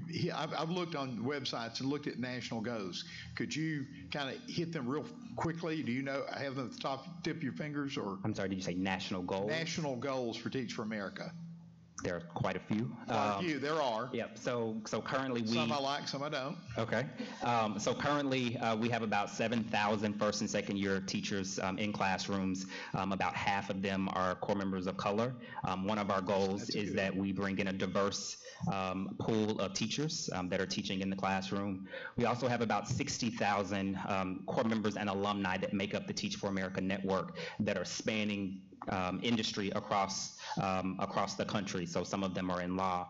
But one of our goals is to ensure that we're building a coalition of people all working to end educational inequity, not just resting in the classroom, but that we have advocates across industry supporting students. And then the third that I would just share is around student achievement. I named some of them today, and most of that is contextualized to Nashville. But our goal is that every Teach for America teacher is highly effective as rated by their local or state assessment system. And Nashville, of course, as I named, has been a real champion there. And once again, I would like to go through with Mr. Bennett later the fine details. Having attorneys in my family, as Levine has, and some of the rest of us, they say be sure you when you're going to a 5-year agreement, we want to be sure we have every T crossed and every I dotted. One thing that I had a question about on subject to obligations, pre-existing collective bargaining agreements, the alternative employment includes, and that was not real clear in my mind, and you may or may not be clear about it, if some of our teachers will be put into a pool, a teaching position, or whatever, would Teach for America people be ahead of our teachers that are displaced or not? I'm looking at reading from the contract. No, Teach for and Keith or Jill can speak to this, but Teach for America teachers are hired by the district, so they are your employees. They are not given priority over teachers that are existing in the system at all. Okay, and explain their financial status. The government grant forgives them of some of their college debts for teaching for 2 years. Is that correct? That's not in all cases. So we do have, of course, AmeriCorps grants and loan forgiveness that students can opt into depending on the conditions of their service. So that is certainly an option, loan forgiveness, and is actually an attraction for students who are fresh out of college. But again, about 40 or 50% of our teachers identify as low income. And so they're coming to this having lived experiences that many of the students that we teach are living. But there are opportunities to forgive loans. And how are they paid when they come here? So they are employees of the district. So we pay them out of our employee funding? Yes. Okay. Yeah, they are employees of the district. Right. In addition to the $250,000 that we pay you guys, we pay them like we would any other first-year teacher. That's correct. And let me just name that the agreement, that $250,000 a year, is going toward the total operation of Teach for America. As you can imagine, it takes an operation to recruit, train, select, and place teachers in schools, and to continue their development. So much of that money is going to pre-service training, ongoing professional development, and of course the operation that sustains it. What I'll say to you is that one of the things that was a proof point for Chattanooga is that we, with Governor Haslam's support, of course, received the $1.5 million state funding contingent upon the expansion to Chattanooga. So we're excited to have the support of multiple players, and we truly believe that this partnership would help to build that momentum here in Chattanooga. Thank you very much. Thank you, Dr. Highlander. Ms. Thurman. Yes, Scott, I have a legal question. 5-year contract, I thought we could just do 4. You can only do a 4-year contract for something that does not, that you don't have to keep doing time and again. So, for example, you could enter into a 5-year contract for utilities, because 5 years from now you're going to have utilities. if the board in its business judgment thinks that 5 years from now you're still going to need to recruit teachers, then you could use your business judgment and do that. But that's something the board would have to decide to do. I was just always under the understanding we couldn't do it. We couldn't be any longer than our term, which is 4 years. Generally, that's true. So you couldn't enter into a contract for a commodity beyond 4 years. You couldn't enter into generally, you're right, but if there are some exceptions, and this falls into a narrow exception, but as I understand it, this is on the agenda tonight, so there are a number of other things that we can navigate and work through. And if the board would rather cut this back to 4 years, I'm sure we can do that. Yeah. Yes, and another thing, one of the reasons our schools are so hard to staff is because of the behavior, and I just don't know why we can't handle that and keep these teachers in some of our schools, because we're already given the incentives. If you see our differentiated pay plan that we have on the agenda tonight, we give $5,000 retention bonus to some of some of the hard to staff schools. We give principals $12,000 incentive, and some others at $15,000. So, I mean, we're doing a lot of that kind of thing. Keith, I just have a whole lot. I really like the way that you're handling a lot of things in the school system as far as hiring. I think we've got 2 new recruiters. This is going to be an awful lot more money for us to hire people that I think that you're going to be able to, with all the stuff that you've got going on, we're going to be able to hire some really good teachers. You know what I'm saying? I really appreciate the fact that you're going out and you're beating the bushes and you're trying to find people, and I think you're doing a good job with that. And like I say, I know we have a recruiter. Don't we have one recruiter for just the high priority schools, and then another one is am I remembering that right? We have you call it a talent coordinator that works for the Opportunity Zone. Then we have a recruiter that works for really essentially the rest of the organization. And then as a result of some restructuring, I've got 2 other coordinators that utilize some of their time also to support recruiting activities. Yeah. So I just that 5-year contracts scare me. 4-year contracts scare me because if things aren't going the way that we think they need to go, or we're seeing some teachers that. And I share some of Steve's problem as well, that some of our teachers may feel like that they get priority over them. That's bothersome to me. And I wonder if that will hurt us in recruiting teachers if they find out these teachers are coming in, if that's going to hurt us in our recruiting, trying to get people in. Those are just some of my things. And like I say, some of the reasons that our schools are hard to staff is because of behavior in some of these schools, and that's something this board could take care of. I appreciate it. Scott, I just want to get clarification on, can superintendents get 5-year contracts? No. I asked him, Rhonda, if his 4-year contract bothered you also. So. No. Ms. Robinson. Sure. Thank you so much for this presentation. I knew very little about TFA until probably about 6 months ago, whenever these conversations started. Chris and I represent the schools that these teachers would be going into, and the way that I look at it is we need teachers right now. Like, we needed them 2 months ago. I mean, we have students in our schools that don't have teachers.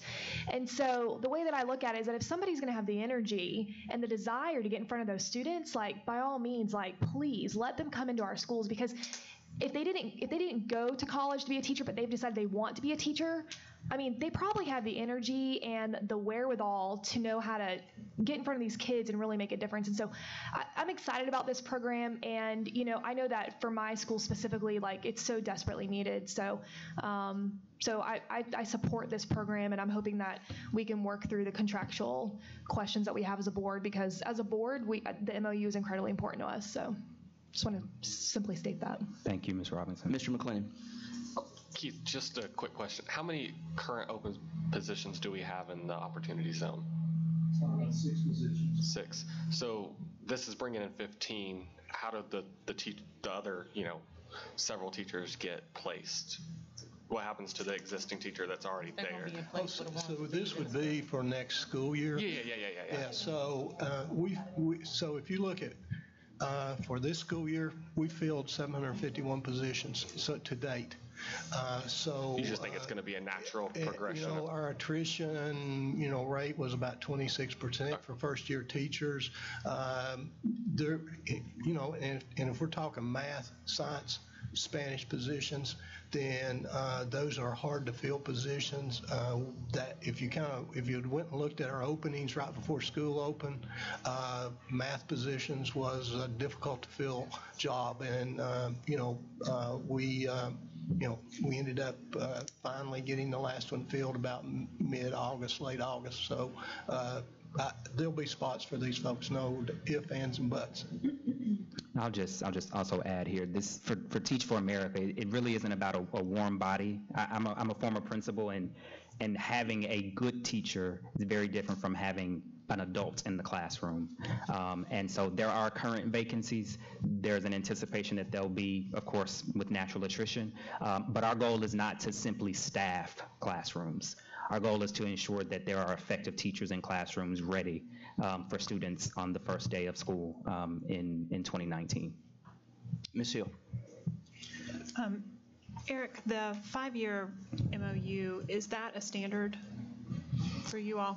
The length of the MOU, for the most part. I mean, of course, the partnership with the district determines and certainly informs. So you all work in schools in Tennessee, and you have 5-year MOUs. This is the standard? I won't go on the record. I know that in Teach for America, we have an MOU with Metropolitan Nashville School District. I believe they revisit it every year, but it is a multi-year standard partnership to ensure that we're sustained and investing in the community as opposed to coming in for 1 year and then pulling out. We want to ensure that there's a level of sustainability and confidence that Teach for America will be there.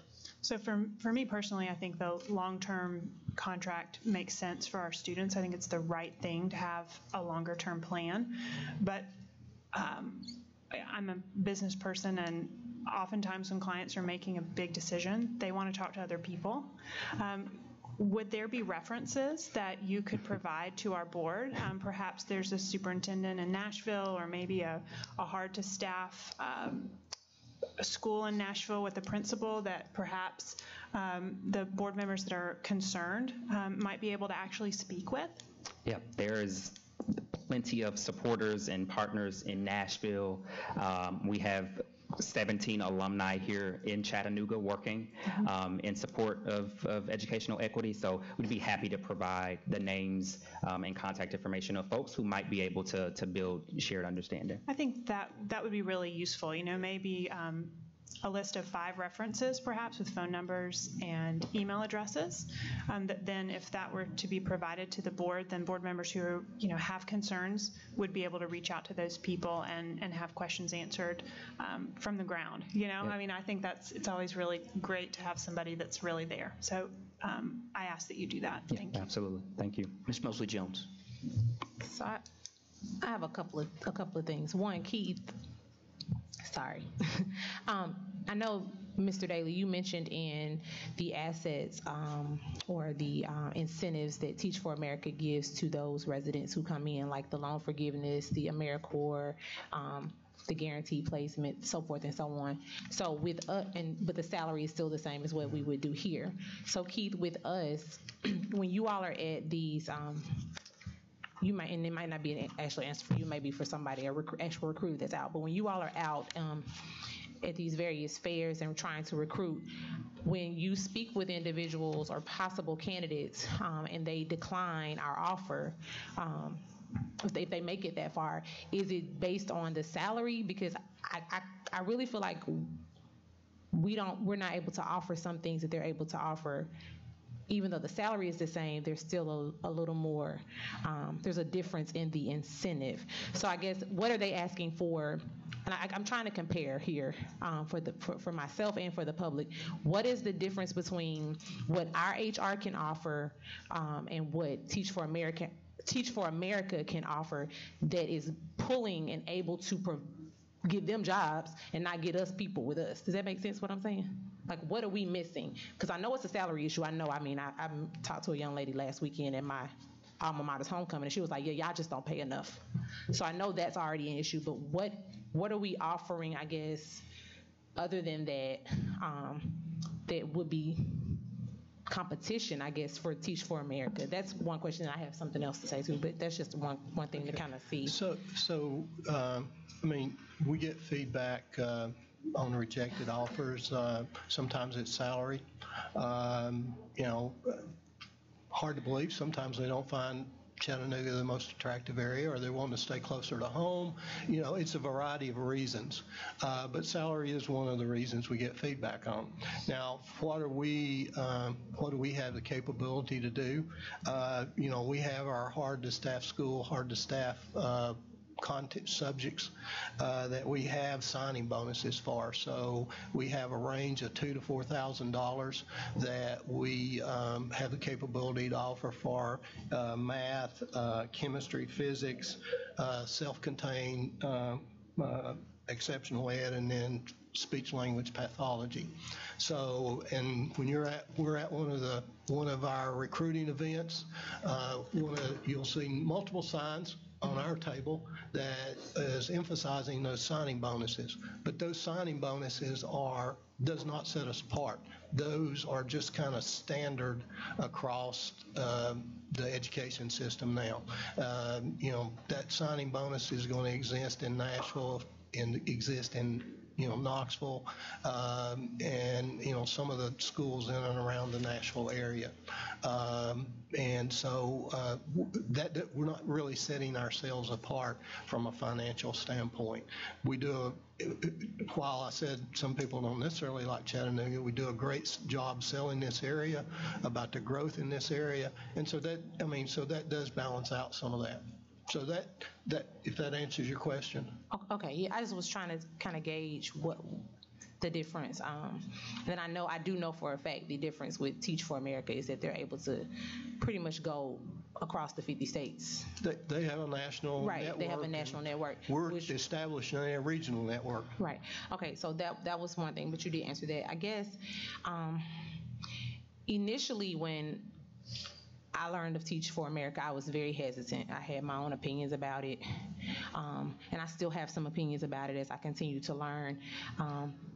And I won't get into that, but I do know that I went to a summit this summer, and I actually was able to meet with several pillars in Teach for America now.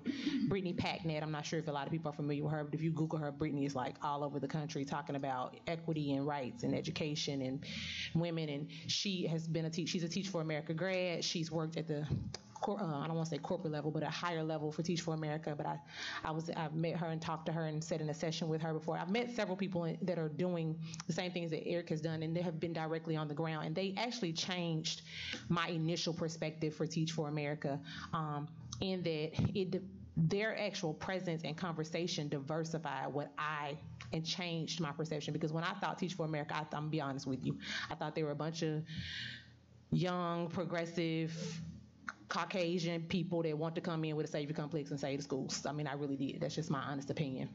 After talking to them and being exposed, I clearly saw that this was a diverse, inclusive.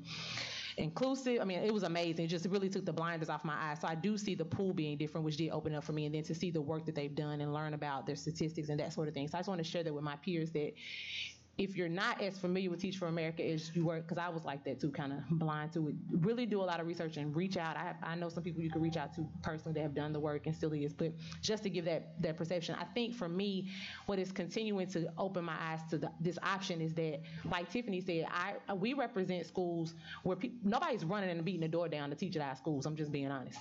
Nobody is. And if they're there because they want to be there, they love being there, and they're going to stay there. But what people are doing at our schools is busting the door down trying to get out on May 25th. I have teachers now that I see in the grocery store or the mall that telling me they're already looking for where they're going to go at the end of the school year. That is a grave concern to me. And then I have talked to teachers who have told me why they've left. I have some schools that literally were getting 13 and 15 and 20 new teachers every school year. That is a concern for me, because in the population of students that are in the schools that I serve, lack of consistency creates behaviors and everything else. Because if you don't have it at home and you ain't got it at school, you don't have it anywhere. So what happens? And so for me, I guess I'm open to whatever opportunity is going to put some consistency, even if it ain't but for 2 years in their lives. Because maybe 2 years turns into 3 years for the person who really wanted to be there, and 4 years and 5 years or whatever. And I know it's controversial because we have teachers who have went the traditional track, and privatization is always I mean, there's a lot of thought to it. But what I want to know is, and I'm talking to us here, what is the answer? Because for every teacher that you get to, like Rhonda knows, when we shaking hands and first of all, I want to give out some more certificates, first of all. So I want my schools to get to that point. But when they're shaking hands and doing things, Rhonda's known these, she said, I've known them for 20 years. I mean, some of my teachers ain't been in my schools 20 years. They used to be back when the schools were different, but they're not there anymore for that amount of time. I can't even keep them in the district. Some of them going to Ford. They trying another priority school just before they leave the district altogether. I mean, that's the experience we're having here. So I think it's hard for me to say, oh, well, yeah, let's do this. And it's been very hard for me to get here. But I am open to this because I just want my kids to have a math teacher on day one. Yeah. And even if day one is January 7th, I want this kid who didn't have math for these first 4 months to have a math teacher. And I would love for it to be somebody that graduated from UTC or Alabama A&M or Austin P or wherever, but it's not. It's not. And so what is the answer? I mean, just what is the answer? Because we talk about attrition, but we want, I mean, it's what is the answer? And it's not just behavior, because that is the issue, and some of this is bigger than us. I just don't know what the answer is. And if we can't provide a loan forgiveness or we can't give them a housing stipend, then we might need to, I don't know. I mean, I work in a hospital. We get agency nurses all the time when we don't have nurses. Sometimes, and it's not that I don't respect those who went the traditional track. I come from a family of traditional track teachers, but sometimes I feel like I might need to go be a Teach for America resident and not be on the board. I might be more effective. But I'm just saying, there are things that I want to feel the need. And so what is the answer if it's not this? Like, if we decide to go with what we have, what are we going to tell Ken that he can do? That is your name, Ken. Keith. That he can do, I'm sorry, that he can do. Like, what are we going to say? Like, if we don't go with them, are we going to say, well, Keith, when you get to Vanderbilt next week, you tell them we're going to get them a loan forgiveness for the first year of their loans. What are we going to tell him that's going to set him apart to come back with us a math teacher? And I'm not saying, I don't know. I'm just saying, what if not this, what are we going to do here? Because the salary is not it. And if I could just add here, one of the things that Keith rightly named at the beginning is that Teach for America is a supplement. So I would urge you not to see these as two distinct options. We are partnering or hoping to partner with Hamilton County. We are not looking to replace any aspect of the work that Keith is stewarding. We're looking to partner with him to fill gaps that currently exist. And so to your question, Ms. Jones, my answer would be a strong teacher. Like, what do? By any means, we find a strong teacher because our kids deserve it.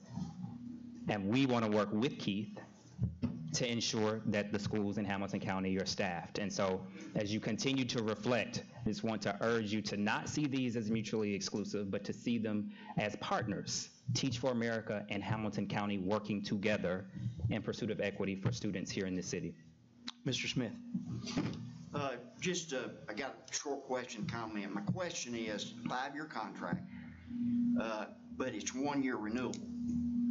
So if I want to divorce you next year, I can divorce you. There should be a clause in there that talks about termination. There should be, or there is.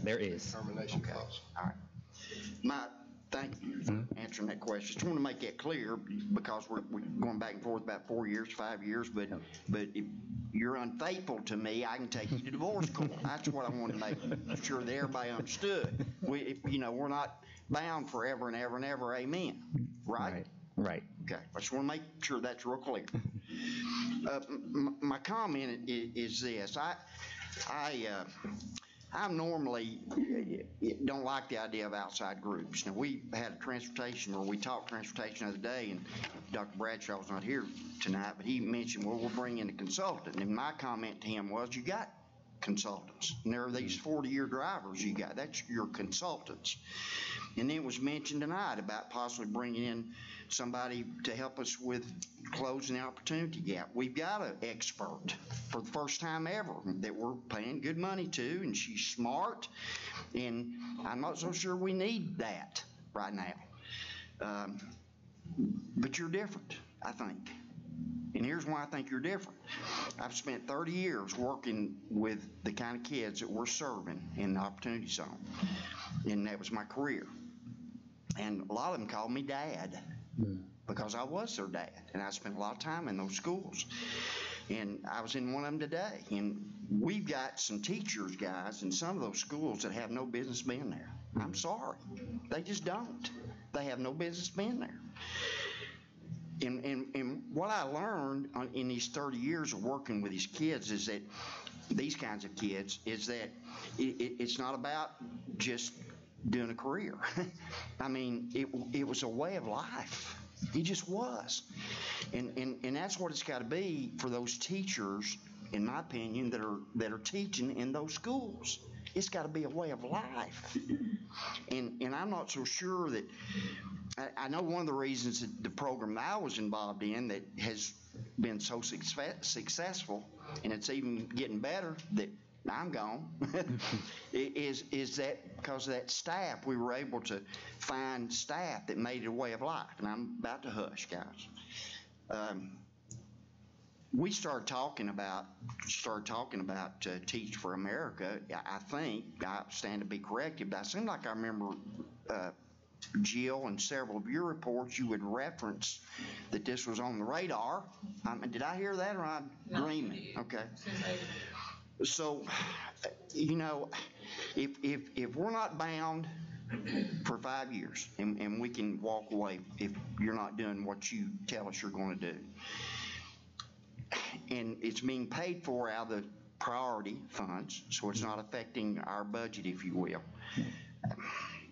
I'm disappointed we're not voting tonight, because I'm afraid, I think Keith touched on this a little bit, is there may be some good people that'll get away from us if we kick this can down the road.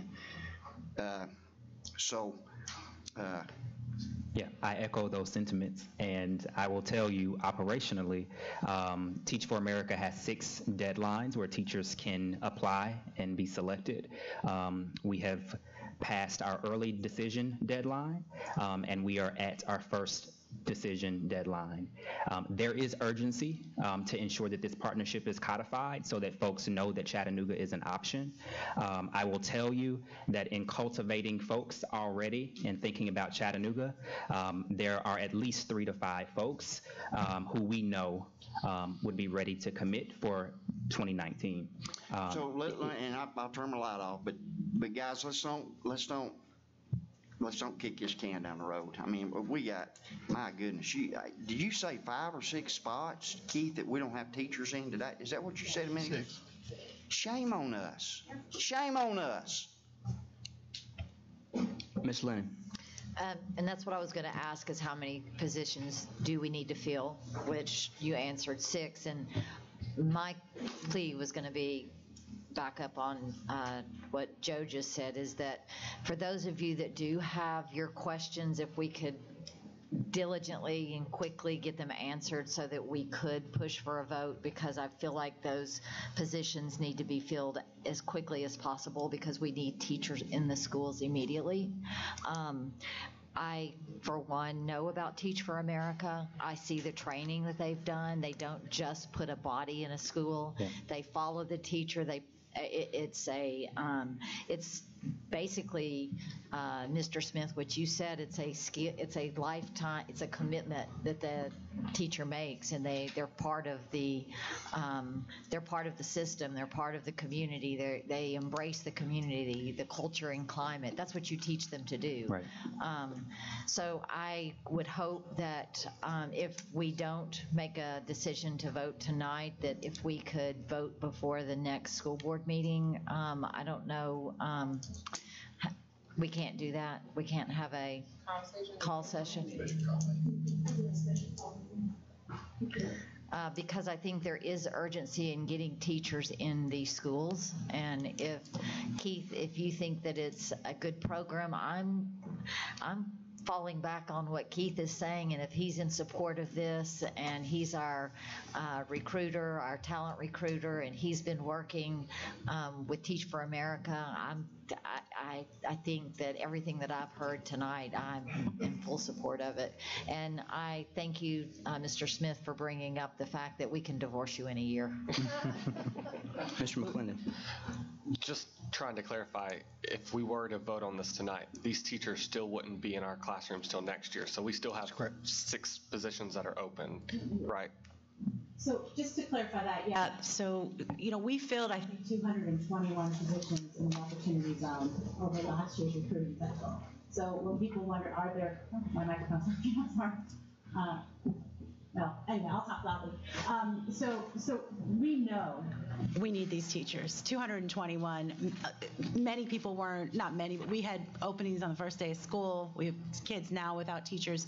These core members won't be here on the ground until summer, but we are able to start hiring them and signing them, much sooner. As a matter of fact, I think October 29th is the first date that people can be selected for Chattanooga, which is why there's urgency around this. And when I met with some other people from Teach for America, they told us that their research shows that the sooner you sign them, the better they do. Like, there are results that show, because the most committed people are the ones who are applying early. And of course, we want the people that really, really, really want to teach in our schools, as Caritza said.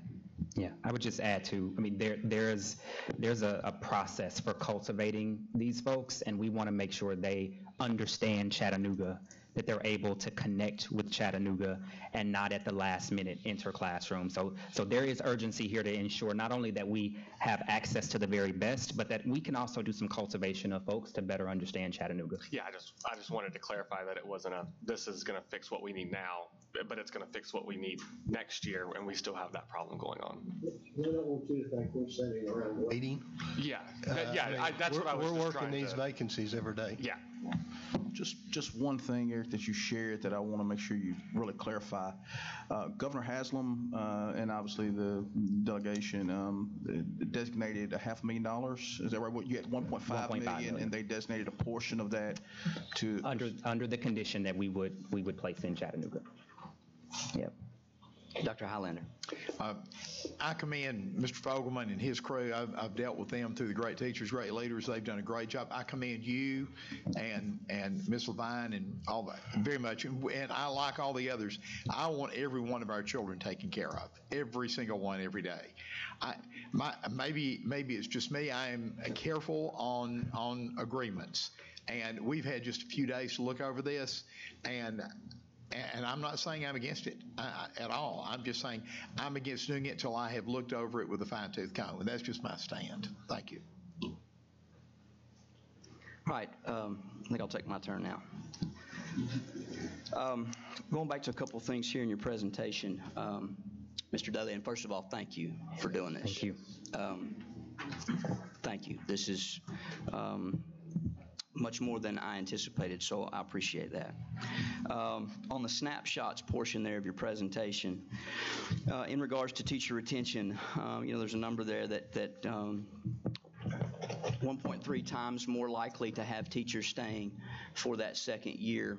My question is, specifically in regards to our situation, that's part of the contract, right? Absolutely. So how do we read that, saying that 91% of Teach for America teachers stay for their second year, as opposed to a traditional hire when part of the contract is 2 years.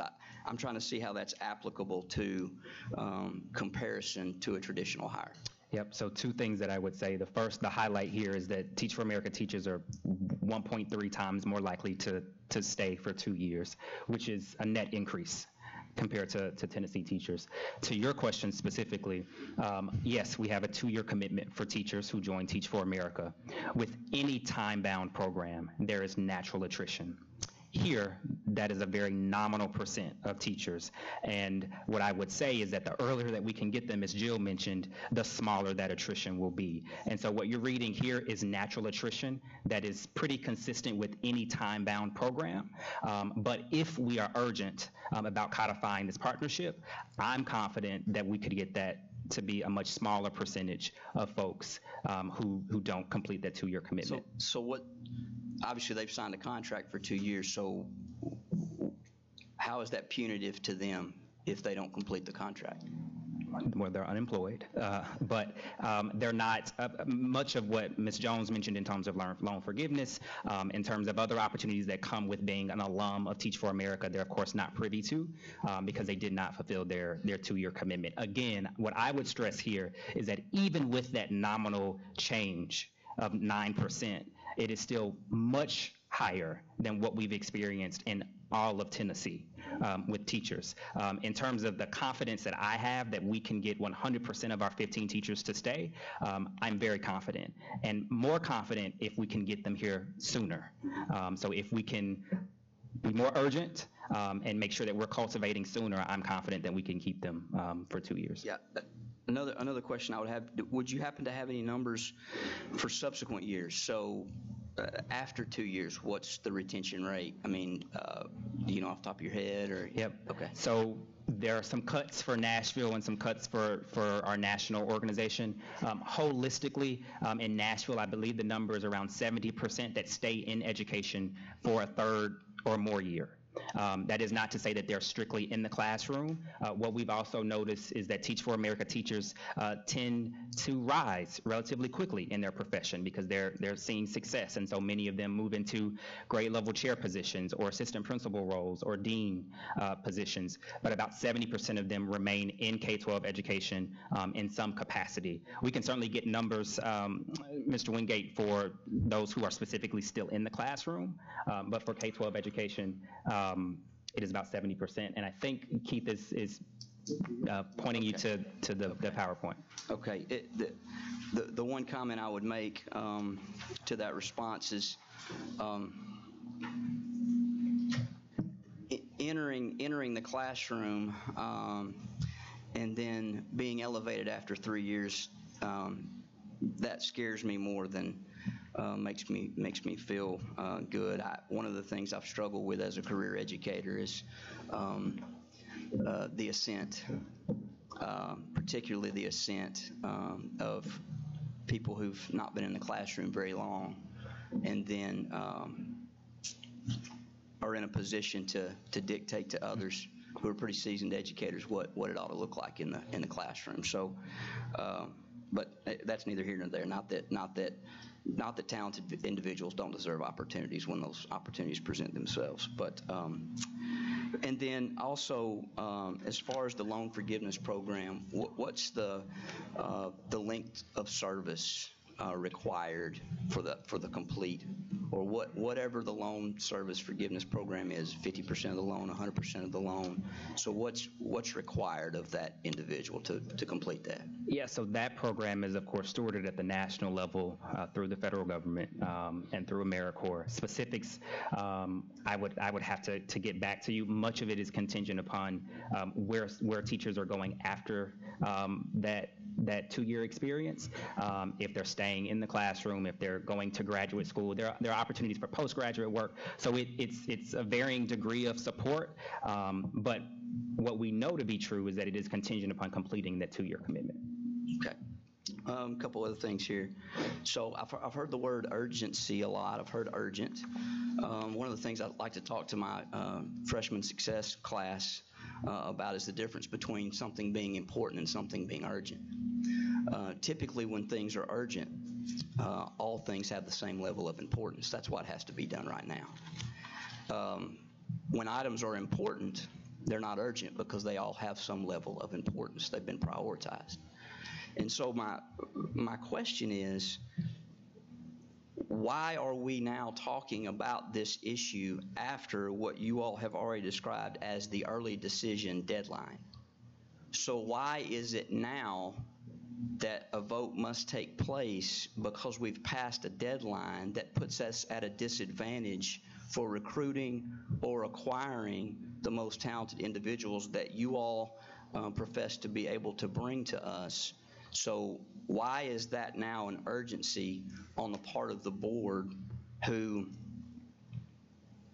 I'll speak from my own personal experience, I've known about this, I've seen the contract, I saw that 6 days ago, 7 days ago, whenever the packet was sent out.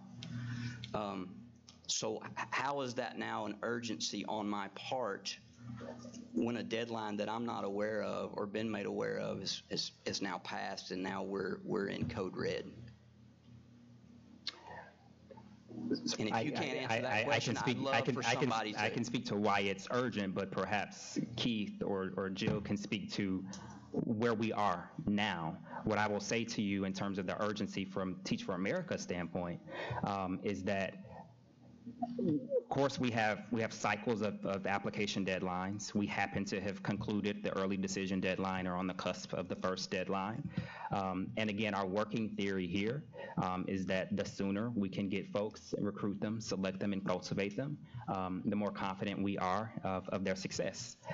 And Chattanooga, given all that is working here in the city, but also given the enormous opportunity, Teach for America sees it as being timely that we move on this partnership to ensure that Keith and Jill and our students have exactly what they need for the next school year. That is sort of the urgency that we're working with at Teach for America. Perhaps Keith or Jill can speak to the internal urgency for Dr. Johnson. I think initially we anticipated, and correct me if I'm wrong, we anticipated an MOU maybe in the spring, but because of the timeline and because of commitment and knowing, because they're, TFA is dedicating you on the ground and really putting some effort into it, that caused the acceleration and timeline is on our end where we are. Let me just comment, because I was with Ben Shoemaker, who is the executive director in TFA Nashville. So yes, to clarify, when we started these conversations in March, originally TFA communicated that because the payment wouldn't need to be made until the spring of 2019, that the MOU necessarily didn't need to be made until the spring of 2019. It's my understanding from a recruitment cycle, and I think this is legitimate for Teach for America, that once they start to put Chattanooga on their materials and start to recruit students for commitments to Chattanooga, I think it would be precarious for those students to not know that there is a signed MOU with Chattanooga as they make those commitments. And I think we just had not thought about the actual recruiting cycle when we had the conversation. We were thinking about the timing of a payment. But when Eric, Mr. Daly, came back and presented this, it makes perfect sense. If I were a student, I would be hesitant to say I'm signing a commitment for a site that you actually don't have a firm agreement with, even though the payment still won't be due until the spring of 2019. So that came up, and Ben and I, we take the hit for that we did not process thinking about when we'd actually need to start the recruiting timeline versus when the payment would be made, and that's why it occurred to us that we needed to get the MOU signed if we expected these soon-to-be college graduates to make a commitment to Chattanooga. Thank you for clarifying that. I think part of, listen, I want every classroom filled with the highest quality teacher we can get. I hope that there's not anyone who would question my passion for our school system as a whole. My frustration, I think, lies in the fact that in my short time on this board, what I've experienced on more than one occasion, and I'll be glad to give examples, are things that are explained as urgent. And they're explained as an urgency on the board's part. and I've said this before, but, you know, I'm a native Chattanoogan. I represent the area I represent, I grew up in. And when I make votes, everybody does, but I got to live with those folks. I'm a third, fourth generation in the area of town that I live in. And I'm passionate about our school system being better. And in one of the ways that I'm passionate about this thing getting better is I'm tired of getting RFPs that are over the deadline for transportation. And now all of a sudden it's got to get pushed through. We got a short window. We've done that with transportation. We've done it with custodial services. And I'm not going to sit here and say that I'm against what we're doing. Again, I want us to staff however we can. We're talking about a potentially $1.25 million contract that's not buying roofs and boiler systems. It's putting quality people in front of our kids. And I'm reading quotes in the paper, and again, this is not a shot at you, Mr. Daly, but I'm reading quotes from you in the paper about all the great things that are going to happen. I haven't even talked to you. I haven't talked to anyone from TFA. I haven't had a chance to ask anybody about the contract. But yet, it's an urgent matter that I'm expected to vote on tonight. And so that's where I struggle. I don't struggle in doing right by kids. I don't struggle in doing right by my colleagues. Where I struggle is, I won't say constantly or consistently, but I will say more times than I like, being put in a position where I feel like I'm getting squeezed. And so what I will say is, and this is, I'm speaking for myself, guys, not the board, so you don't have to wear this. If I'm going to get squeezed, somebody else is going to get squeezed. It's trickle down. So, again, thank you for coming. You have given us nothing but excellent information. As I don't want you to feel slighted, offended by the questions, by the inquisition. But it's important to all of us. It's important to me. And it's why I have thought it prudent to give us time to talk, to discuss, to make sure that whether we all agree or not, we've had time to have questions answered. We've had time to have whatever misconceptions, perceptions, anxieties relieved, maybe even confirmed. I don't know. But again, I thank you for your time, and if nobody else has anything, we can move on. Dr. Johnson, I just say very briefly to this board as a whole, and I want to be very clear, I have not been here for an RFP for custodial workers or buses. It's coming. But it's coming. It's coming. And let's don't repeat mistakes of the past. But here's what I'll say, and this is it. These schools, our priority schools, the 9 that we have been failing for over 20 years. When you talk historically and you look back over the data, and if you peel back the layers of any schoolhouse or any school system, it is a handful of teachers. At the system level, it's usually a handful of schools. And so, I think it's integral that we have this level of conversation around how do we get it right for the handful of teachers in a building that will impact hundreds of students across the system. So I know there's a feel of urgency around, where we are. It is urgent. It is important. I mean, it's all those things, but it's key that we get this right and that we don't have the same cycle. I hope for this board. I know for this board, the board's desire, my desire, is not just that it's great while I'm here, while you all are serving, but that it's great for years to come. And Keith, I think Rhonda hit it on the head. Keith has come in from a completely different lens and really tried to attack talent and look at, all the different angles we can have. And I think one of the things that oftentimes gets folks is, that we don't embrace external support. And, the reality is, and I always refer to Nick Saban, But Nick Saban, they go places to visit. People come in to watch him, and it's all about growth and improvement. So we are struggling. I think that's a reality. Our nine priority schools, our 12 schools in our opportunity zone, we have struggled, and historically they have struggled. And I appreciate the board engaging the dialogue, and Eric, thank you as well. Ms. Mosley Jones. So what is the latest that we could push this out and it still work? I mean, Keith, Batman, somebody.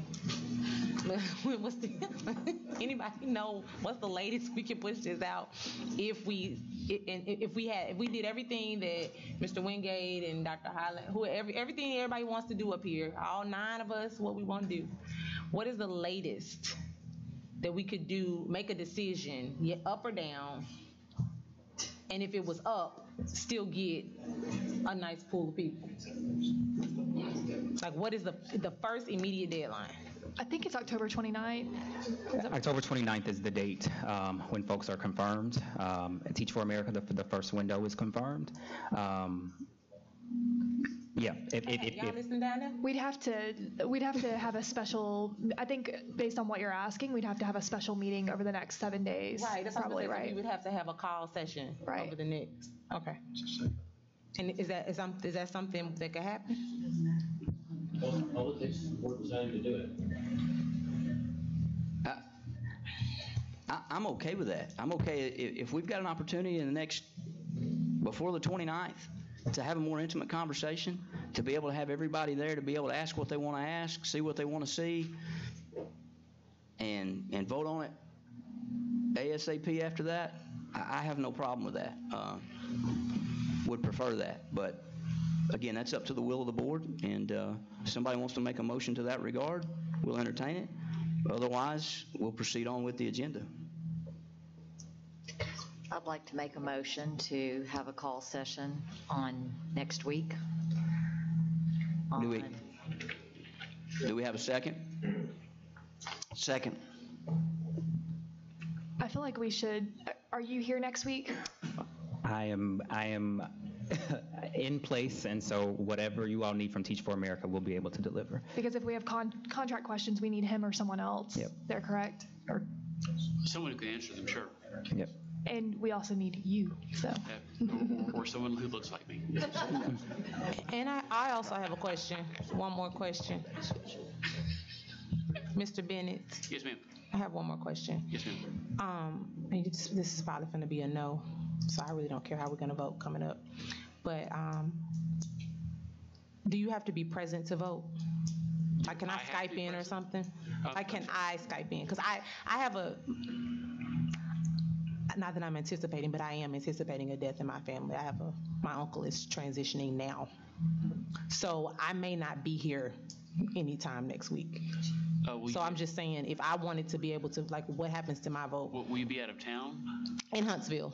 Okay. So I believe that the board adopted the policy that permits remote voting. And so everyone's not, yes. So, yeah. Well, as long as y'all don't meet during the funeral. Well, yeah, I mean, literally, you could call in, Skype in, and participate that way. So, yeah. Okay, I just wanted to know, just in the event. Literally, it's because the board's adopted that policy. Literally, as long as the chairman of the board can see it's you. So if it's like Duo or if it's FaceTime, okay, it's as easy as possible. So I mean, I'm very sorry for your family situation. But yes, you absolutely can participate under the circumstances. Okay. All right, so we've had a motion and a second.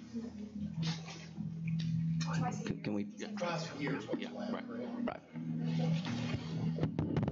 So, any other comments before we call for a vote? Do we have a date? We do not. I mean, some days, we may be tied up. I'm getting my windshield replaced on the 25th on Bonnie Oaks Drive, so I'd love if it was between 9 and 1. We can coordinate with Ms. Ford for that, I believe. All right, so Ms. Ford, we ready? Yes. Dr. Highlander? What is it, what's the, make sure I understand. Yeah. Just call for a special session to vote on this. By next week. Yes, before, Before the 29th. October 29th. correct.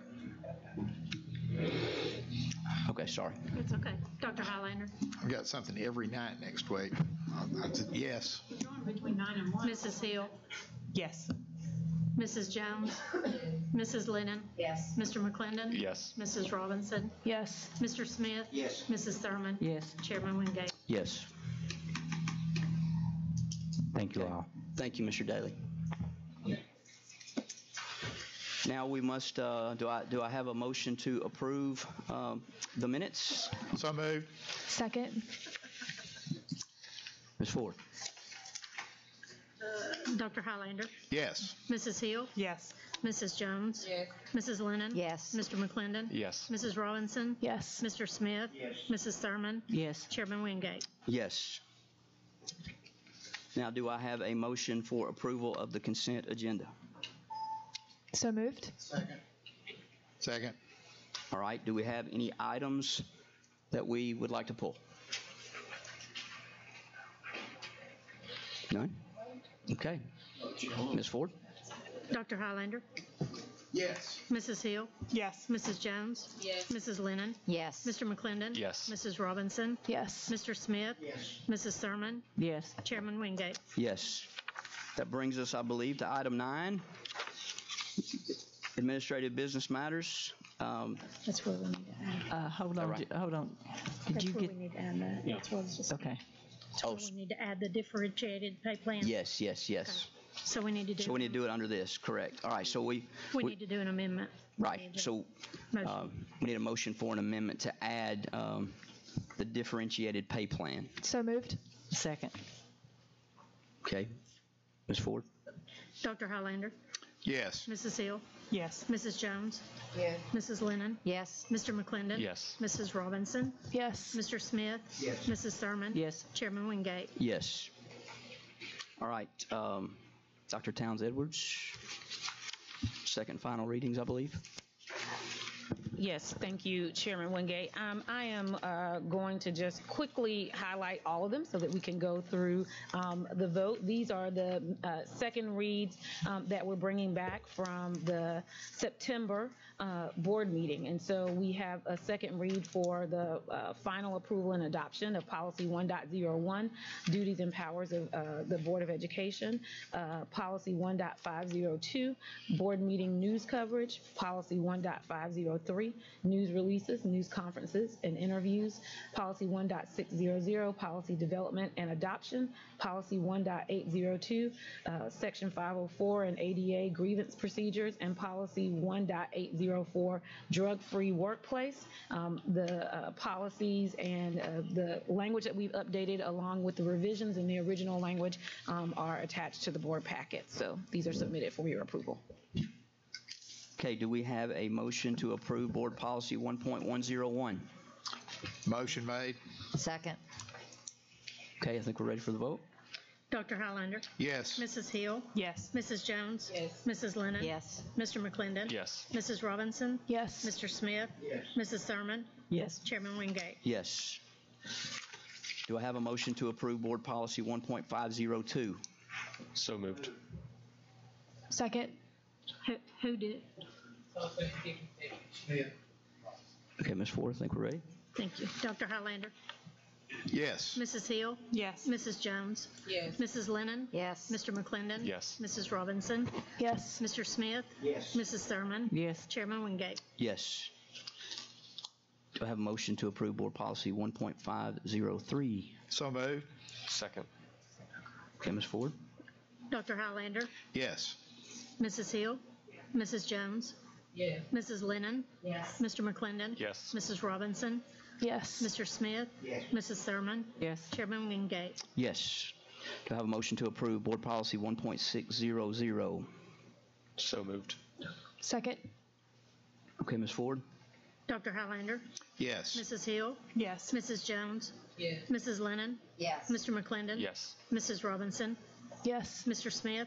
Yes. Mrs. Thurman? Yes. Chairman Wingate? Yes. Do I have a motion to approve Board Policy 1.802? So moved. Second. All right, Ms. Ford. Dr. Highlander, Yes. Mrs. Hill, Yes. Mrs. Jones, Mrs. Lennon, Yes. Mr. McClendon, Yes. Mrs. Robinson, Yes. Mr. Smith, Yes. Mrs. Thurman, Yes. Chairman Wingate. Yes. And then lastly, do we have a motion to approve Board Policy 1.804? So moved. Second. All right, Ms. Ford.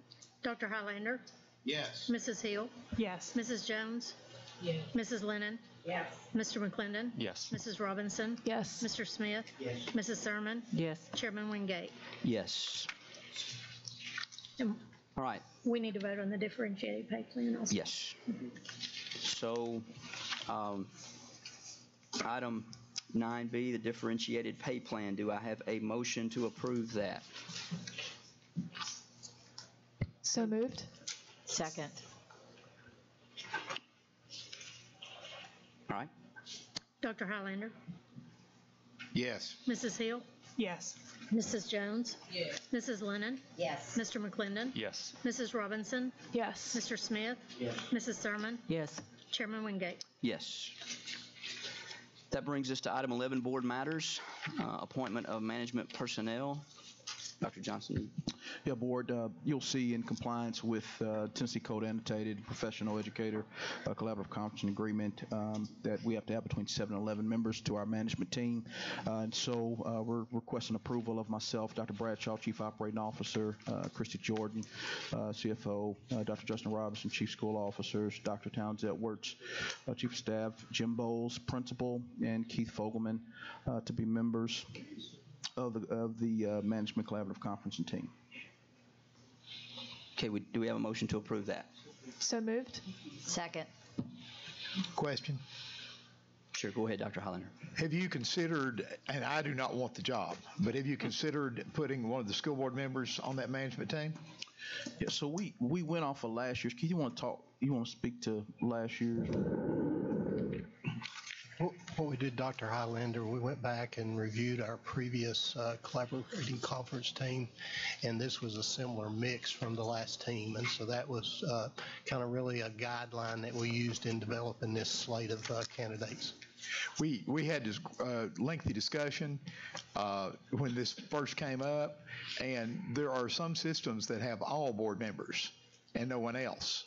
And I do not advocate that. But I would personally like to see a board member representing us, preferably the chairman if he had time. But not, and I'm not looking for the job. But I personally would like, I don't know how others feel, but I'd like to see a board member on the management team.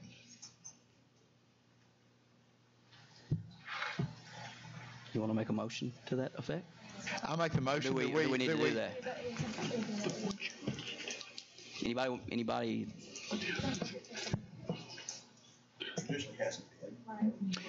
We've only had the tradition 2 years. Yeah, well, but I mean, statewide, I've researched it statewide. It's done statewide.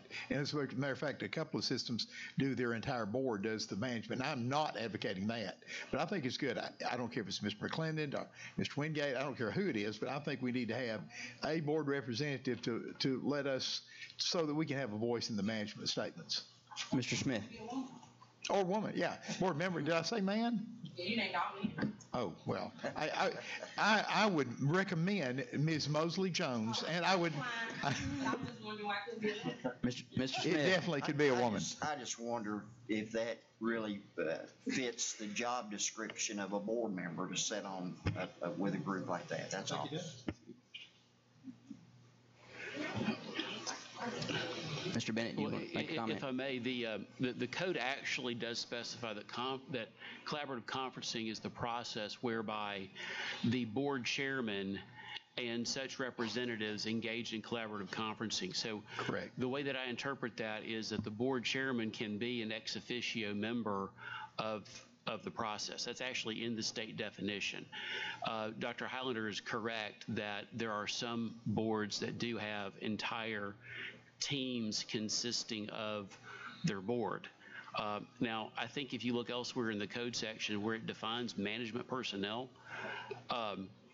it actually talks about administrators, and so I think there's an inconsistency in the definition section of PECA, to be honest, for which reason you have some boards that do it the old-fashioned way, where it's all board members doing the negotiations, and you have some boards where it's all the designated management team, like this board has done.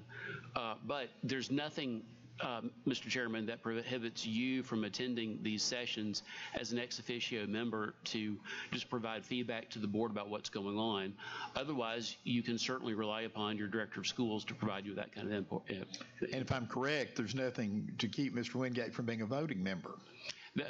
That's true, but if he's going to be a voting member, then the board would need to appoint him as a member tonight. But even if he's not on the slate, he can be there as an ex officio member. That's right, Dr. Hollander. Could I request amending the slate? Dr. Johnson's maybe put Mr. Wingate or whoever this board chooses in lieu of one of the people at Dr. Johnson's choice to remove. Okay, great. As he said, we can be between 7 and 11. Of course, we have to have an equal number of negotiators on the other side also. Is that correct? And you're limited to 7. Well, wait, I'm sorry. 7 to 11, I believe. Yeah, you're right. Huh?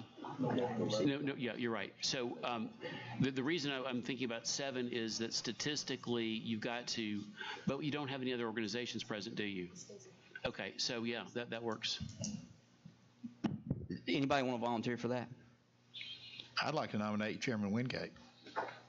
Volunteer. Anybody want to volunteer for that? Yeah, right. Yeah. Well, ex officio member, you can come, you can go, you can. Anybody want to volunteer? Well, to give Tucker and Jenny some clarification on that, I mean, they'd basically be a part of the negotiating team for the MOU with the teachers union. Is that correct? I'm giving you some background on what it is. So I guess I'm thinking Jenny and Tucker are the only ones that would be crazy enough to do this. No, I'm just kidding. But that is a possibility, right?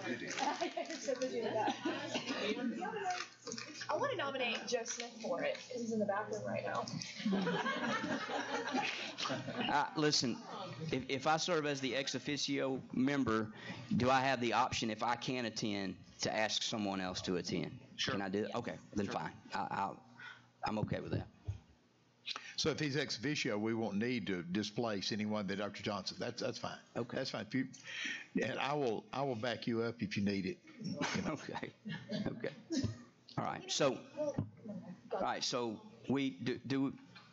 We ready to vote? We've got yes. In a second. We ready to vote? Oh yeah. Do you need to wait? I think we can get a majority without him. We can get a majority without him. Okay. Dr. Highlander? Yep. Dr. Highlander? Dr. Highlander? Yes. Mrs. Hill? Yes. Mrs. Jones? Mrs. Lennon? Yes. Mr. McClendon? Yes. Mrs. Robinson? Yes. Mrs. Thurman? Yes. Chairman Wingate? Yes. Mr. Smith? Yes. Okay, I think that brings us to item B there, the evaluation instrument. The instrument that is up for approval is the instrument that has been edited by Ms. Ford and myself after the work session on Tuesday night. So do I have a motion to approve the evaluation instrument? So moved, please. Second. All right, I think we're ready for a vote. Joe, thank you for all your work on that too, by the way. Yes, thank you, Joe. You're welcome. And Dr. Johnson, thank you. Dr. Highlander? Yes. Mrs. Hill? Yes. Mrs. Jones? Mrs. Lennon? Yes. Mr. McClendon? Yes. Mrs. Robinson? Yes. Mr. Smith? Yes. Mrs. Thurman? Yes. Chairman Wingate? Yes. Okay, so do we need to address the donation acceptance at all? Okay, so that gets us to events, right, and announcements. October 19th, report cards. Yeah. November 2nd through the 4th, obviously the TSBA convention. I just want to add something real quick. Thought it was notable that Chattanooga State has employs folks on 3 different school boards in our area, so I thought that was pretty cool. And then obviously our next board meeting will be November the 15th, and I guess our other announcement will be that we will work on a date ASAP for our special called session. We have any other announcements? I have a question. Yes, I have ma'am. an announcement. I know we're gonna work on a date for the TFA discussion, but I have a question. On our initial agenda, it was on the agenda, and then on the amended agenda, it was off the agenda, but we weren't, nothing was said about that. So were we gonna be told that it was taken off the agenda? That was, yes. You said it was pulled? I missed that? Yes. Oh, well, okay. I was like, I missed that. I didn't see that at all. You don't miss much. And I don't. Okay. Ms. Lynn? Hamilton Sings is on Tuesday, October 23rd at First Baptist Church on Gateway Drive, so we don't need to have the meeting on October 23rd. It's a one-day elementary honor choir event uniting fifth grade students from every single Hamilton County school. There'll be a concert at 6 p.m. and there will be a very exciting announcement from the Kennedy Center for the Performing Arts in Washington, D.C. at Hamilton Sings at the student concert that will mean great things for the arts education locally and support our efforts to increase student achievement in our school district. So good things are happening in Hamilton County, and it's going to be very exciting. So come to Hamilton Sings Tuesday, October 23rd. Mr. Smith? Tech Savvy, Monday, 6 o'clock, Hickson Methodist Church. And it's just, Hickson Middle School, excuse me. It's just an opportunity for parents to really understand what their kids are doing. Ms. Robinson? Board retreat times, will we have those soon as well?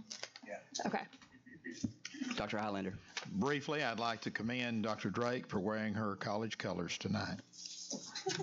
Any other announcements? No. Adjourn. I'm sick of these conversations. I ain't doing this for you.